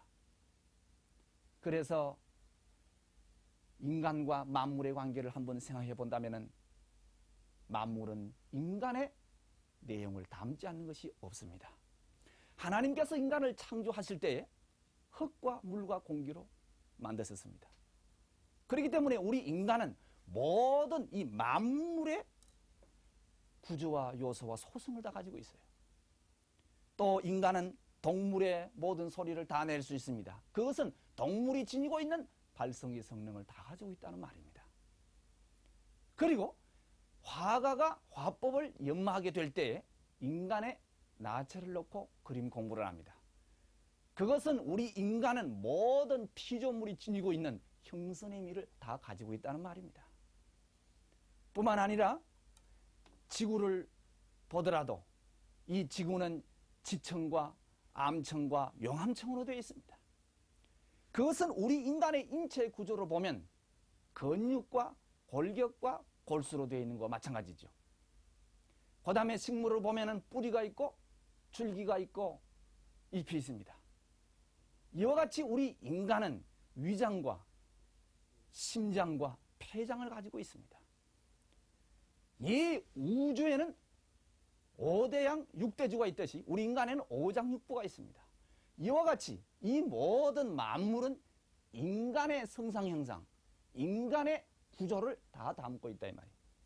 그렇기 때문에 인간이 지니고 있는 주체적인 성상 형상을 닮은 이 만물 세계를 우리 인간은 상대적으로 다각적으로 자극적으로 느껴보고 인간은 기뻐하는 것입니다. 그러한 인간을 보시고 하나님이 기뻐하시고자 했던 것입니다. 그래서 제3축복의 완성은 하나님을 중심 삼고 인간과 만물이 인간은 만물을 사랑하고 만물은 인간 앞에 미와 기쁨을 돌려준 것입니다. 이래서 하나님을 중심으로 해서 인간과 만물이 미와 사랑을 중심으로 해서 잘 주고 잘 받아서 합성일체화가 될 때에 이상세계가 실현되는 것입니다. 이러한 이상세계를 하나님이 바라보시고 당신이 지니고 있는 성상 형상을 실체 대상세계를 통해서 상대적으로 타각적으로 자극적으로 느껴보시고 기뻐하시고자 했던 것입니다.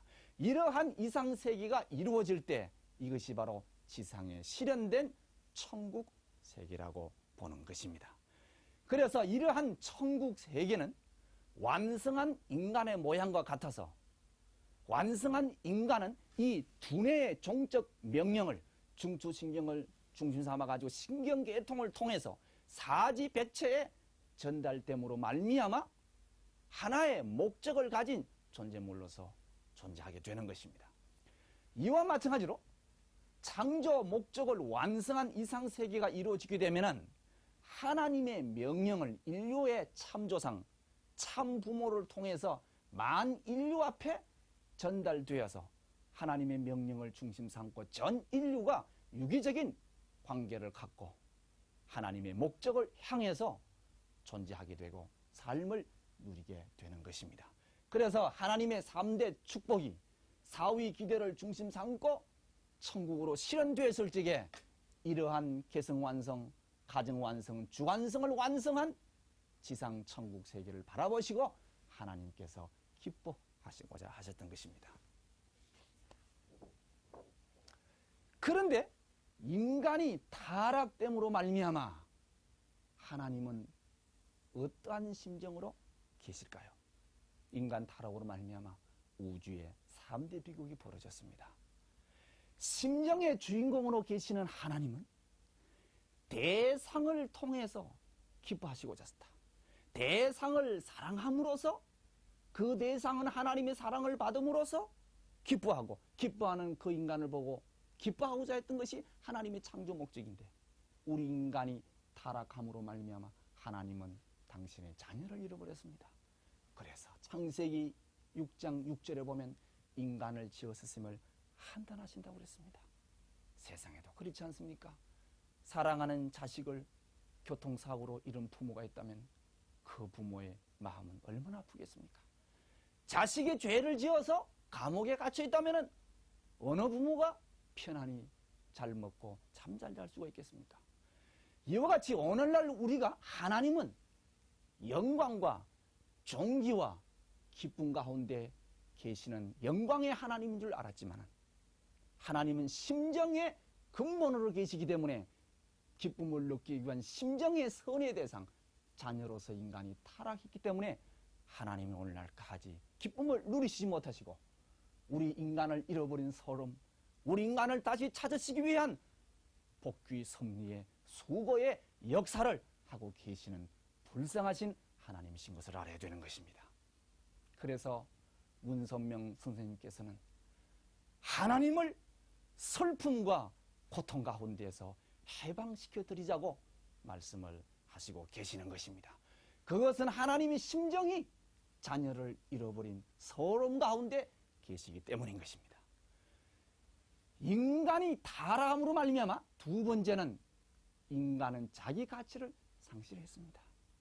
하나님의 자녀로서의 자격을 잃어버리고 천지 만물을 주관할 수 있는 만물의 주관 자격을 상실했습니다. 그렇기 때문에 에레미야서 17장 6절에 보면 우리 인간은 만물보다도 거짓되었다고 그랬습니다. 만물보다도 못한 입장에 떨어졌습니다. 그렇기 때문에 하나님의 그 구원 섭리의 역사를 놓고 보면 우리 인간은 만물을 통해서 하늘 앞에 나갔던 것입니다. 그래서 아브라함 때에는 제사를 통해서 제물을 통해서 하늘 앞에 나갔던 사실을 우리가 찾아볼 수 있는 것입니다. 그 다음에 세 번째는 우리 인간은 타락함으로 말미암아 인간은 만물의 참된 주인을 잃어버렸어요. 인간이 타락하지 않고 완성했더라면 창조주 하나님을 대신해서 이 만물을 사랑하고 주관하는 참된 주관자가 되어야 할 것인데 인간이 타락함으로 말미암아 만물은 자기를 주관해 줄 수 있는 창조 본연의 인간, 주관자를 잃어버리고 로마서 8장 22절에 보면 만물은 탄식하기를 자기를 주관해 줄 수 있는 하나님의 아들들이 나타나기를 고대한다고 그랬습니다. 우리가 깊은 기도의 경기 속에 들어가면 만물의 탄식 소리를 들을 수 있습니다. 내가 나를 먹을 자격이 있느냐? 내가 나를 바라볼 자격이 있느냐? 만물의 그 탄식 소리가 천지를 진동하는 소리를 들을 수가 있는 것입니다. 그래서 우리 인간은 타락함으로 말미암아 이 우주의 3대 비극이 벌어졌다는 것.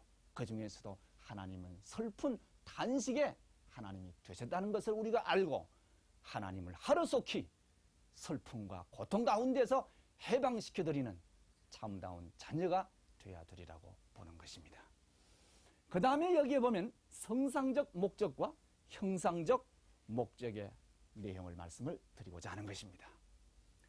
존재하는 모든 존재물은 이중 목적을 가지고 있는 연체입니다. 왜냐하면 그 존재는 하나님의 이성성상을 닮아서 성상적 부분과 형상적 부분으로 되어 있기 때문에 성상적 부분은 성상적 목적을 지향하고 형상적 부분은 형상적 목적을 지향하는 것입니다. 그래서 이 성상적 목적은 전체 목적이고 형상적 목적은 개체 목적인 것이에요. 그렇기 때문에 모든 존재물은 이중 목적을 지니고 있고 개체 목적과 전체 목적을 지니고 있습니다. 그렇기 때문에 개체 목적은 전체 목적을 위한 개체 목적이고 전체 목적은 개체 목적을 보장하는 전체 목적을 지니고 있는 것입니다. 예를 들어 본다면 여기에 소립자가 있습니다. 이 소립자의 존재 목적도 이중 목적을 가지고 있다 이 말이에요. 사람에는 눈이 있죠. 이 눈은 보고자 하는 개체 목적이 있고 인체를 형성한다고 하는 전체 목적을 지니고 있습니다. 이와 같이 이 소립자도 소립자 개체를 존재하게 하는 개체 목적, 더 나아가서는 분자를 형성한다고 하는 보다 큰 전체적인 목적을 지니고 있는 것입니다. 그러면 이 분자도 마찬가지예요. 분자도 이중 목적을 지니고 있는데 분자, 자기 자신, 개체를 유지하게 하는 목적과 원자를 형성한다고 하는 전체 목적을 가지고 있습니다. 원자도 원자 개체를 존재하게 하는 목적과 광물질을 형성한다는 보다 큰 전체적인 목적을 가지고 있고 광물질도 개체 목적, 또 전체 목적은 식물을 위하는 것이고 식물의 개체 목적은 식물 개체가 존속하기 위한 목적, 전체 목적은 동물을 위해서 동물 역시 개체 목적과 전체 목적, 동물의 전체 목적은 인간을 위해 존재하는 것입니다. 이렇게 본다면 인간의 존재 목적도 이중 목적을 가지고 있다 이 말이에요. 그러면 인간의 존재 목적, 인간 개체를 위한 개체 목적이 있을 뿐만 아니라 인간은 보다 전체를 위한 목적을 가지고 있는 것입니다. 이 전체를 위한 목적은 바로 누구를 위한 목적이냐? 창조주로 계시는 하나님의 뜻을 위한 목적이다 이 말입니다. 그래서 여기에 성상적 목적이라는 것은 이 성상적 부분은 우리 인간의 마음적 부분인데 우리 인간의 마음은 정지의입니다. 정지의는 미와 진과 선을 추구하는 것입니다. 미와 진, 선의 근본 주체가 바로 하나님이에요. 그렇기 때문에 성상적 부분은 성상적 목적, 전체 목적을 지향하는데 이것은 바로 하나님의 뜻과 진리를 위한 목적이고 형상적 목적, 형상적 부분 우리 인간의 몸이에요. 몸은 물질을 중심으로 한 안일한 생활을 추구하는 것입니다. 그렇기 때문에 하나님의 뜻과 진리를 위한 전체 목적하고 그 다음에 우리 인간은 몸을 중심으로 해서 물질을 추구하는 이 목적이 성상, 형상, 관계로서 잘 주고 잘 받을 때 비로소 이상적인 생활을 할 수 있다 이 말이에요. 그렇기 때문에 하나님의 창조 목적이 이루어진 이상세계라는 것은 이러한 성상적 목적, 하나님의 뜻과 진리를 추구하는 이 성상적 목적과 그 다음에 인간의 몸을 중심으로 한 육신이 추구하는 물질의 욕망을 추구하는 이 현실, 이러한 형상적 목적과 상대 기준을 조성해가지고 주고받는 수수작용에 의해서 성상적 목적은 형상적 목적을 보장하고 형상적 목적은 성상적 목적을 추구하는 이러한 관계에서 주고받는 수수작용을 하게 될 때에 비로소 이상세계가 실현될 수 있다고 하는 사실을 우리가 알아야 되는 것입니다. 그렇기 때문에 우리 인간은 몸을 중심으로 한 이 물질 추구의 목적이 하나님의 진리와 하나님의 뜻을 중심으로 한 성상적 목적을 위한 목적으로 유지되게 될 때에 비로소 이 세계는 하나님의 이상적인 세계가 될 수 있다고 하는 것을 말씀을 드리는 것입니다. 그 다음에 이 피조세계 창조 과정과 피조물의 성장 기간에 대해서 말씀을 드리도록 하겠습니다. 이 피조세계가 어떻게 창조되었느냐 하는 창조 과정입니다. 성경을 중심 삼고 하나님의 천지 창조의 내용을 보면 하나님께서 첫째 날에 빛을 창조하시고 빛과 어둠을 나누셨다. 두 번째 날에 궁창을 지으시고 우물과 아랫물을 나누셨고 3일째 날에 바다와 육지 식물을 지으시고 4일째 날에 가서 해와 달 별을 지었었고 5일째 날에 물고기와 새를 지었었습니다. 그리고 6일째 날에 비로소 하나님께서 인간을 창조하신 것입니다. 이것이 바로 성서에 기록된 피조세계 창조 과정입니다. 그러면은 오늘날 과학자들이 이 우주의 생성 과정을 처음에는 가스 시대였다. 물이 없는 무수 시대, 무생대에서 그 다음에 물이 생겨났고 유수시대, 시생대, 그 다음에 원생대, 호생대, 중생대를 거쳐가지고 신생대가 생겨났다. 이러한 과정을 통해서 비로소 이 땅 위에 인간이 생성되었다고 보는 것입니다. 그래서 과학자들이 연구한 과학적 문헌을 통해 본다면 이 지구가 이러한 6단계의 생성 과정을 거쳐가지고 나오기까지에는 수십억 년이 걸렸다. 그런데 성경에 말하고 있는 이 창조 과정의 6일과 과학자들이 말하고 있는 이 지구의 생성 과정의 6단계는 일치하고 있습니다. 이게 놀라운 사실이에요. 수천 년 전에 계시에 의해 기록된 이 성서의 창조 과정하고 수많은 과학자들이 연구한 우주의 생성 과정 단계가 일치한다는 것은 이 성경은 하나님의 계시라는 것을 더욱 과학적으로 입증하게 되는 것입니다. 그러면 여기에서 성서에 표현되는 창조 과정, 과학자들이 말하고 있는 우주의 생성 과정의 차이점은 뭐냐 하면 단계는 일치하고 있지만은 성서에는 시간성을 무시하고 있어요. 그런데 과학은 수십억 년이 걸렸다 이 말이에요. 그런데 이 성경에 보면 전 피조 세계가 창조가 끝날 때까지 6일 걸렸다고 그래요. 만약에 시간성을 무시한다면 하나님의 말씀이 떨어짐과 동시각에 피조물로 생겨났다면 6일이라는 시간도 필요 없을 것입니다. 그런데 6일 걸렸다는 것은 이것은 6단계를 말하는 것이고 여기에서 말하는 성경의 하루는 우리가 알고 있는 24시간을 의미하는 것이 아닙니다. 베드로 후서 3장 8절에 보면 주께서 하루가 천년 같고 천년이 하루 같다고 그랬습니다. 우리가 알고 있는 이 하루라는 것은 성경에서는 24시간을 의미하지 않는 것을 여기서 알 수가 있는 것입니다. 그래서 성경 기록에 보면 창세기 1장 5절에 보면 하나님께서 첫날에 빛을 창조하셨는데 저녁이 되고 아침이 되니 이는 첫째 날이니라고 기록하고 있습니다. 그러면 이 성경의 저녁과 아침, 우리가 알고 있는 24시간을 의미한다면 저녁이 되고 밤 기간을 지나서 아침이 되면 이미 하루가 지나서 둘째 날이 되어야 되는데 이 성경에는 첫째 날이라고 했습니다. 이것을 보아서 여기에서 말하고 있는 이 저녁 아침이라는 것은 우리가 알고 있는 24시간 하루가 아니다 이 말이에요. 무엇에 대한 비유의 말씀입니다. 그럼 그것은 뭐냐? 하나님의 창조 이상이 로고스 말씀을 통해서 말씀의 실체로서 창조가 실현이 완료될 때를 저녁으로 표시했고 그것이 밤 기간을 지나서 성장 기간을 거쳐가지고 비로소 피조물이 창조 이상을 완성해가지고 출발하는 첫째 날이기 때문에 이날 첫째 날이라고 했던 것입니다. 그래서 모든 피조물은 성장 기간을 거쳐가지고 완성하게 되어 있습니다.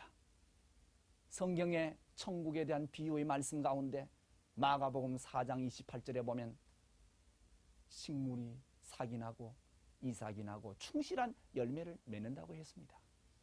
이와 같이 모든 피조 만물은 소생하는 소생기를 지나고 성장하는 장성기를 지나고 완성하는 완성기를 지나가지고 완성하게 되어 있단 말이에요. 그렇기 때문에 모든 만물은 소생기, 장성기, 완성기 질서적인 3단계를 거쳐가지고 완성하게 되어 있어요.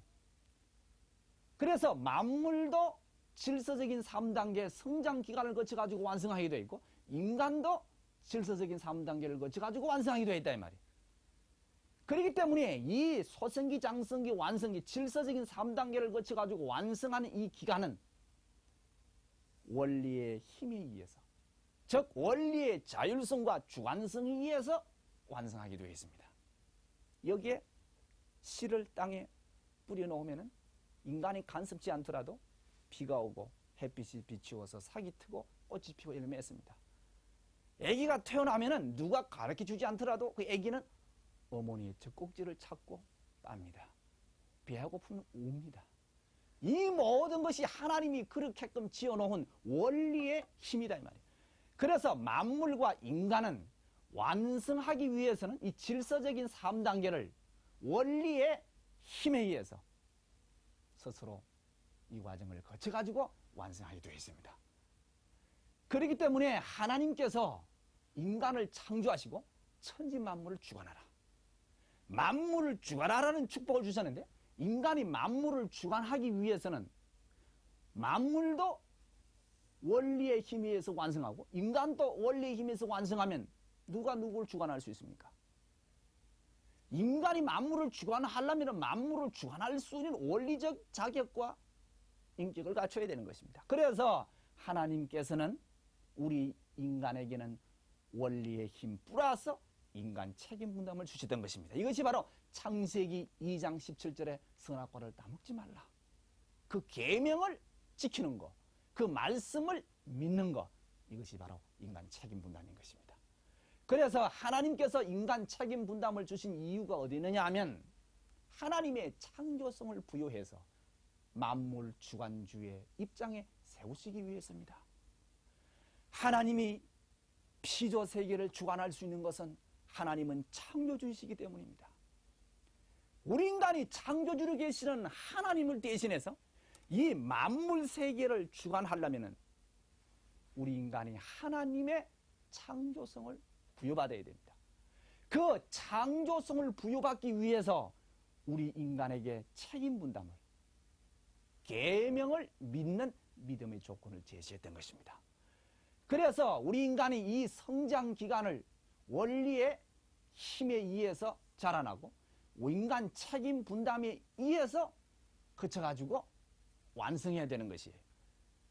그래서 만물이나 우리 인간이 완성하기까지는 원리의 힘에 의해 자라나는데 이 원리의 힘에 의해서 하나님께서는 우리 인간을 주관하는데 이 기간을 간접 주관권, 원리를 통한 성장의 결과를 보아 주관하는 기간이기 때문에 결과 주관권이라고도 합니다만 간접 주관권이. 그래서 우리 인간이 스스로가 계명을 믿음으로써 이 질서적인 3단계를 거쳐가지고 완성하게 될 때에 하나님의 창조성을 닮아서 창조주 하나님을 대신해서 만물을 주관하게 하셨던 것입니다. 그렇기 때문에 하나님의 뜻 성사는 하나님의 책임 분담과 인간 책임 분담이 합할 적에 비로소 하나님 뜻이 성사되게 되어 있습니다. 하나님의 창조 목적을 땅에 이루시기 위해서는 하나님의 책임 분담으로서 이 모든 피조 세계를 창조하시고 자녀로서 우리 인간을 창조하시는 것은 하나님의 책임 분담. 그리고 우리 인간이 하나님의 계명의 말씀을 인간 책임 분담으로 믿고 이 성장 기간을 거쳐가지고 완성해서 창조주 하나님을 대신하여 창조성을 부여받아서 만물을 주관하게 될 때 비로소 하나님의 창조 이상이 실현되는 것입니다. 그렇기 때문에 우리 인간이 완성해서 완전하신 선의 주체를 계시는 하나님 앞에 선의 실체 대상이 되어가지고 하나님의 말씀과 인격과 심정을 닮아서 하나님과 심정 일체를 이루어서 아담 해와가 하나님을 중심으로 해서 사랑과 미를 주고받아 합성일체화되고 선의 자녀를 낳아서 하나님의 사랑의 주관을 받게 될 때 이것이 하나님으로부터 직접 주관을 받는 직접 주관권이 되는 것입니다. 그렇기 때문에 모든 피조 만물은 완성하기 위해서는 질서적인 3단계를 거쳐가지고 완성하게 되어 있다는 거.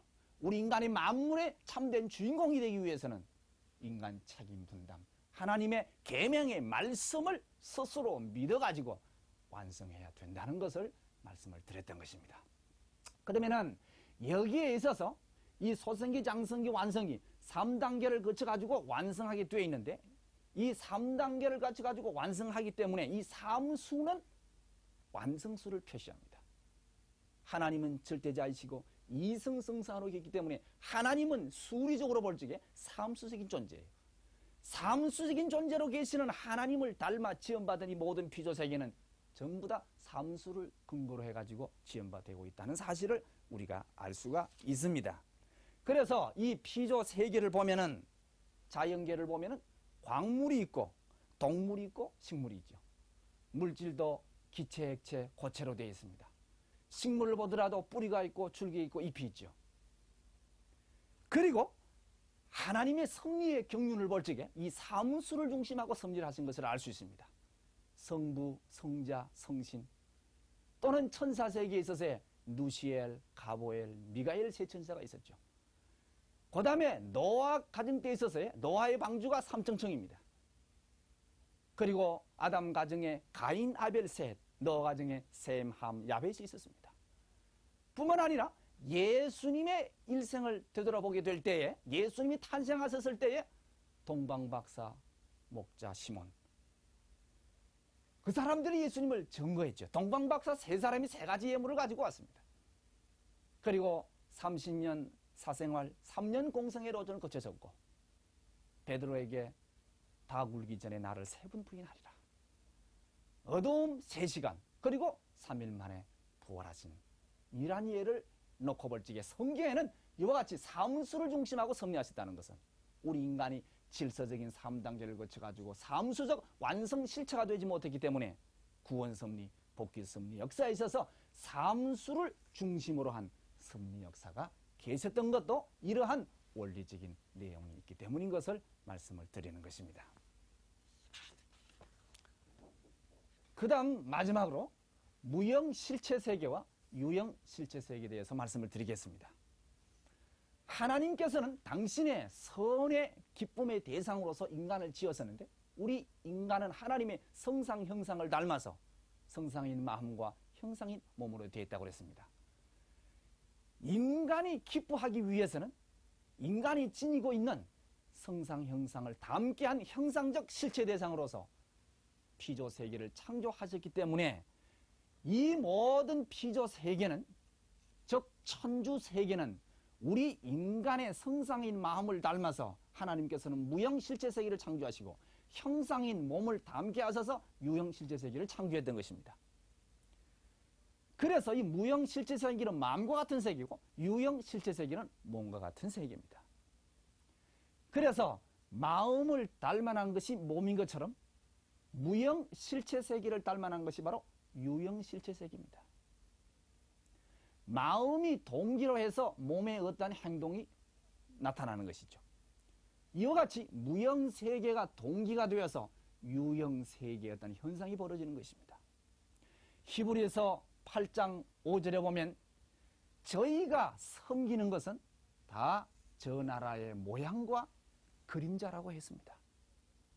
그래서 마음이 원인으로 해서 몸의 행동이 있고 마음을 닮은 것이 몸인 것처럼 무형세계가 원인으로 해서 유형세계의 결과적인 현상이 벌어지기 때문에 이 유형세계에 일어나고 있는 모든 영적 현상을 바르게 규명짓기 위해서는 원인적인 무형세계의 내용을 알지 않고는 아니 되는 것입니다.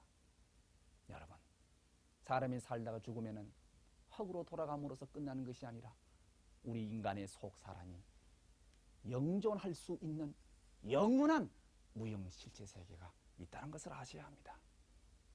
이 지구성에 먼저 살다가는 우리의 조상들, 우리의 선조들은 모두가 다 이 무형세계에 살고 있다는 것을 알아야 되는 것입니다.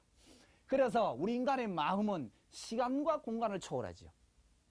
우리 인간의 몸은 시간과 공간의 제약을 받습니다. 시간과 공간을 초월하는 우리 인간, 그 마음을 닮아난 무형실체 세계이기 때문에 이 무형실체 세계는 무한한 세계예요.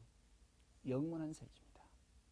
그리고 이 유형실체 세계는 우리 인간의 몸을 닮아나 우리 인간의 몸은 시간과 공간의 제약을 받기 때문에 이 몸과 같은 유형 세계는 유한적이요 순간적인 세계다 이 말입니다.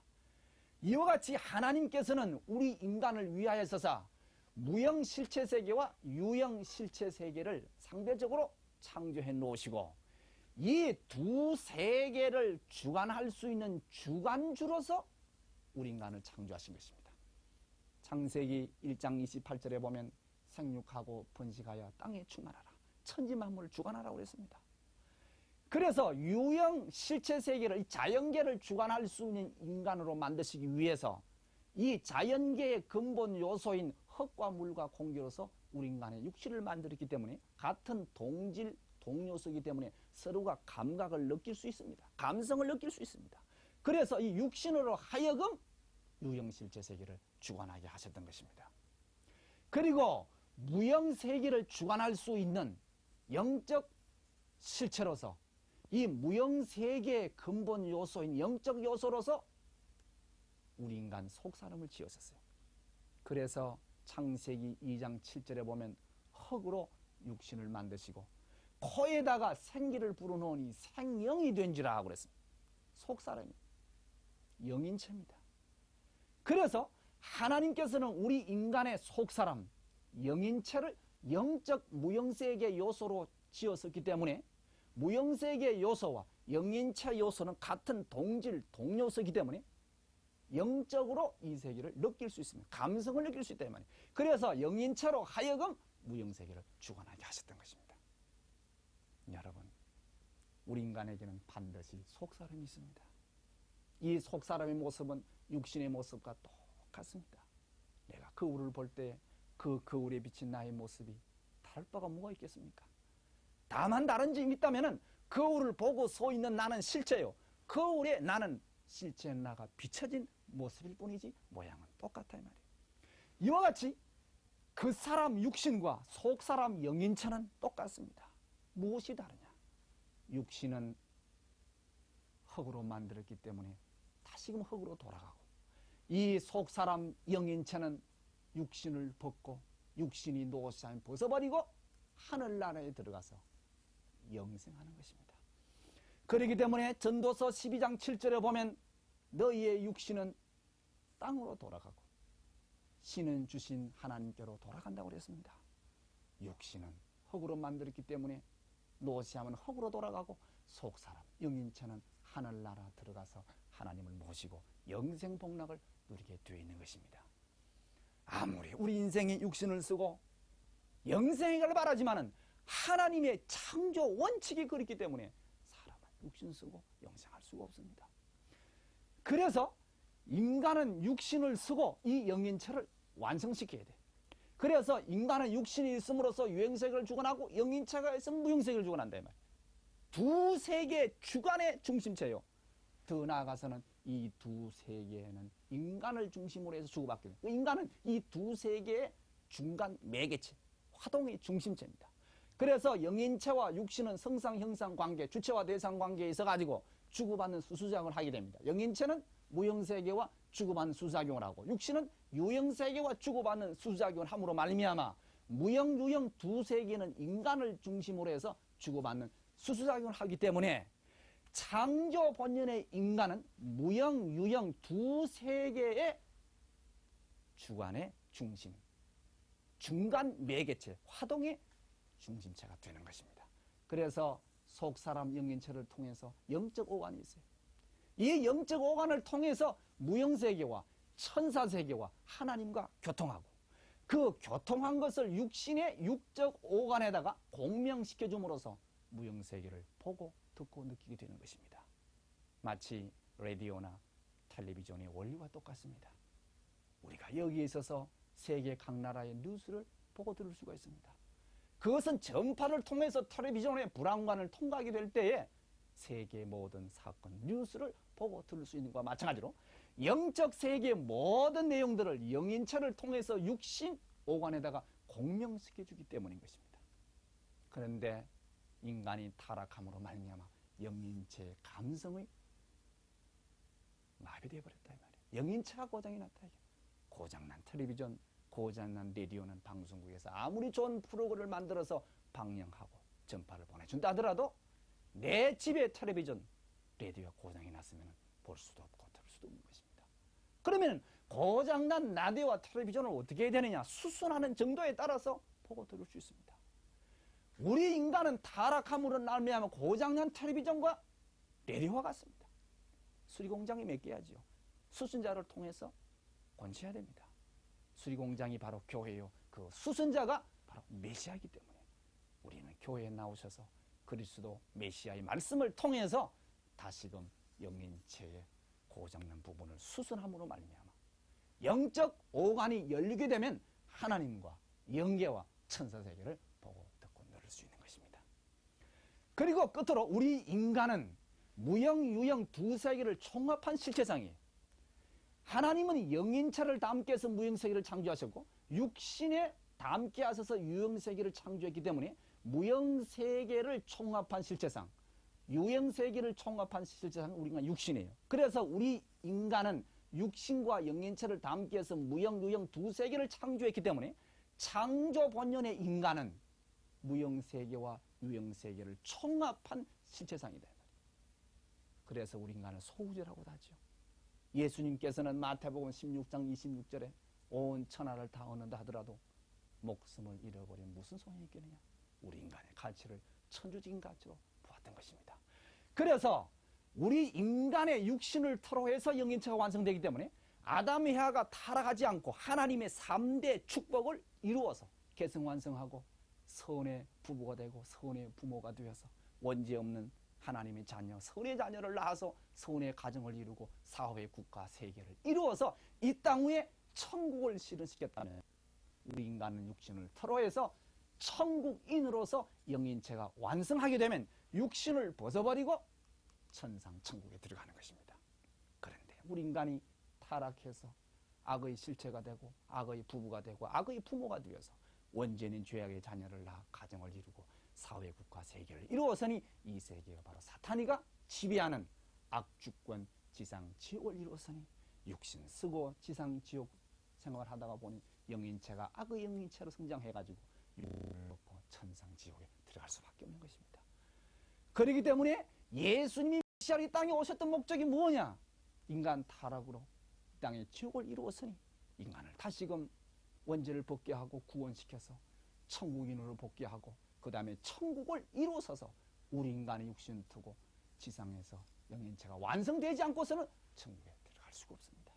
지상 천국 건설 없는 천상 있을 수 없습니다. 지상에서 천국을 이루어가지고 육신을 쓰고 영인체가 완성되지 않고서는 천상 천국에 들어갈 수가 없습니다. 그렇기 때문에 천국은 어디서부터? 지상에서부터 이루어야 됩니다. 그래서 마태복음 16장 19절, 마태복음 18장 18절에 보면 너희가 무엇이든지 땅에서 매면 하늘에서 매일 것이요 땅에서 풀면 하늘에서 풀린다고 하셨습니다. 예수님께서 지상 베드로에게 내가 너에게 천국 문 열쇠를 주고 갈 것이니 땅에서 무엇이든지 매면 하늘에서 매일 것이고 땅에서 풀면 하늘에서도 풀리라고 했습니다. 그것은 무엇이냐? 하나님의 뜻이 바로 땅에 있는 것입니다. 육신을 쓰고 천국을 건설하고 영인체가 완성되지 않으면 안 되기 때문인 것을 우리가 알아야 되는 것입니다. 그러면은 피조 세계에 있어서의 인간의 위치는 조금 전에 말씀을 드렸지만은 우리 인간은 무형유형 두 세계 주관주요, 두 세계 중간 매개체요, 두 세계 총합 실체상입니다. 그러면 좀 더 구체적으로 육신과 영인체 관계를 한번 생각해 보겠습니다. 사람의 육신은 주체와 대상, 육신과 육체로 나눕니다. 육심은 육체로 하여금 존재하게 하고 번식하게 하고 생존하게 하는 것입니다. 그리고 이 육체가 성장하려면 양대 영양소, 양성 영양소, 음성 영양소, 양성 영양소로서는 무형의 빛과 공기, 음성 영양소로서는 물질의 영양소를 섭취해가지고 혈액을 중상고 잘 주고 잘 받을 적에 육신이 성장하는 것입니다. 이때에 이 육신이 영인체에게 돌려주는 요소가 있습니다. 이것이 바로 뭐냐면 생력 요소입니다. 사람이 육신을 토로해서 선의 생활하고 마음이 기쁘지요? 그것은 뭐냐? 육신이 영인체에게 돌려주는 요소가 있기 때문입니다. 선의 행동을 했을 적에, 선의 생활을 했을 적에 마음이 기쁘고 악한 일을 했을 적에 마음이 언짢다고 하는 것은 육신이 영인체에게 요소를 돌려주기 때문인 것이에요. 이 요소를 생력 요소라고 하는 것입니다. 그리고 영인체도 역시 주체와 대상으로 나누어지는데 영인체는 생심과 영체로 나눕니다. 이 생심은 영인체의 중심 부분으로서 하나님이 임재하시는 곳이에요. 고린도전서 3장 16절에 너희들은 하나님의 성전인 줄 알지 못하느냐, 하나님의 성령이 거하는 줄 알지 못하느냐, 하나님이 성령이 임재하실 수 있는 영인체 중심 부분, 이거 생심이에요. 그래서 영인체는 역시 양대 영양소를 받아가지고 영인체가 성장을 하는데 하나님으로부터 오는 생소, 생명 요소입니다. 사랑입니다. 그 다음에 육신이 영인체에게 돌려주는 이 생명 요소와 하나님께서 주시는 이 생소와 주고받는 수수작용에 의해서 영인체가 완성하고 영인체가 육신에게 돌려주는 생명 요소가 있는 것입니다. 그래서 사람이 영적 깊은 생활을 하게 되면 육신의 병이 낫고 금식을 해도 힘이 나는 것은 영적인 요소를 받기 때문인 것입니다. 그래서 영인체와 육신의 이 관계에 있어서는 생명 요소와 생명 요소를 영인체와 육신에 주고받기 때문에 이 육신을 토로해서 영인체가 완성하는 것이에요. 그래서 우리 인간은 지상의 육신을 쓰고 생명 요소와 생력 요소를 주고받는 수수작용에 의해서 육신을 토로해가지고 영인체가 완성하는데 소생기, 장성기, 완성기, 소생기까지 자란 영인체 이름을 영영체, 장성기까지 자란 영인체 이름을 생명체, 완성기까지 자란 영인체 이름을 생명체라고 하는 것입니다.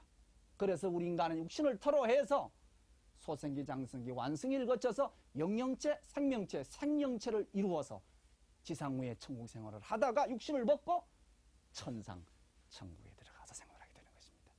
그렇기 때문에 인간이 지상 육신 생활이 얼마나 중요한지 모릅니다. 사람은 육신을 갖고 지상에 살 때 개성을 완성해야 됩니다. 그 다음에 사랑을 이 땅에 이상을 완성해야 돼요. 천국은 바로 하나님의 사랑인 것이 그 하나님의 천국 세계 하나님의 사랑 공기와 같습니다. 그래서 우리가 육신 쓰고 있을 적에 지상에서 완성해서 하나님의 사랑을 중심해서 부모의 사랑, 부부의 사랑, 자녀의 사랑, 3대상 사랑을 채우라고 이루고 영계에 가야 하나님의 사랑을 느낄 수 있지 않겠습니까? 그 다음에 만물의 주관성, 만물의 요소와 같이 되는 육신을 쓰고 있을 때 만물의 주관성을 완성하지 않고서는 아니 되는 것입니다. 그렇기 때문에 결론적으로 천국과 지옥이라고 하는 것은 하나님이 결정해서 보내주는 게 아닙니다. 내가 지상에서 육신 쓰고 있을 적에 어떻게 생활했느냐에 따라서 인간 지상 100년 생활의 삶이 스스로 결정짓고 가는 곳이 바로 천국이요 지옥입니다. 내가 육신 쓰고 지상에 있을 적에 하나님의 뜻을 알고 하나님의 3대 축복을 중심으로 해서 메시아를 맞이해서 원죄를 벗고 선의 인간이 되고 선의 부부가 되고 선의 부모가 되어 선의 자녀를 낳아가지고 천국을 이루어 삶으로 말미암아 천상천국에 들어갈 수 있지 않겠습니까? 그렇기 때문에 지옥이라는 것도 유황불이 끓고 뱀들이 덕설거리는 것이 아닙니다. 육신 쓰고 있을 적에 하나님의 뜻을 중심하고 선하게 살지 못하고 죽어 영계에 가보게 되니 하나님 보기에 천사들 보기에 선하게 살다 간 우리 조상들 보기에 면목이 없으니 스스로 구석진 곳을 찾아가서 지상 생활의 잘못을 뉘우치고 반성하면서 양심의 고통을 받으면서 살아가는 세계가 바로 지옥인 것입니다. 그렇기 때문에 천국과 지옥은 하나님이 보내주신 것이 아니라 우리 인간이 지상에 육신 쓰고 있을 때에 어떻게 사느냐에 그 선하게 삶이 스스로 결정짓고 찾아가는 것이 바로 천국이요 지옥이라는 것.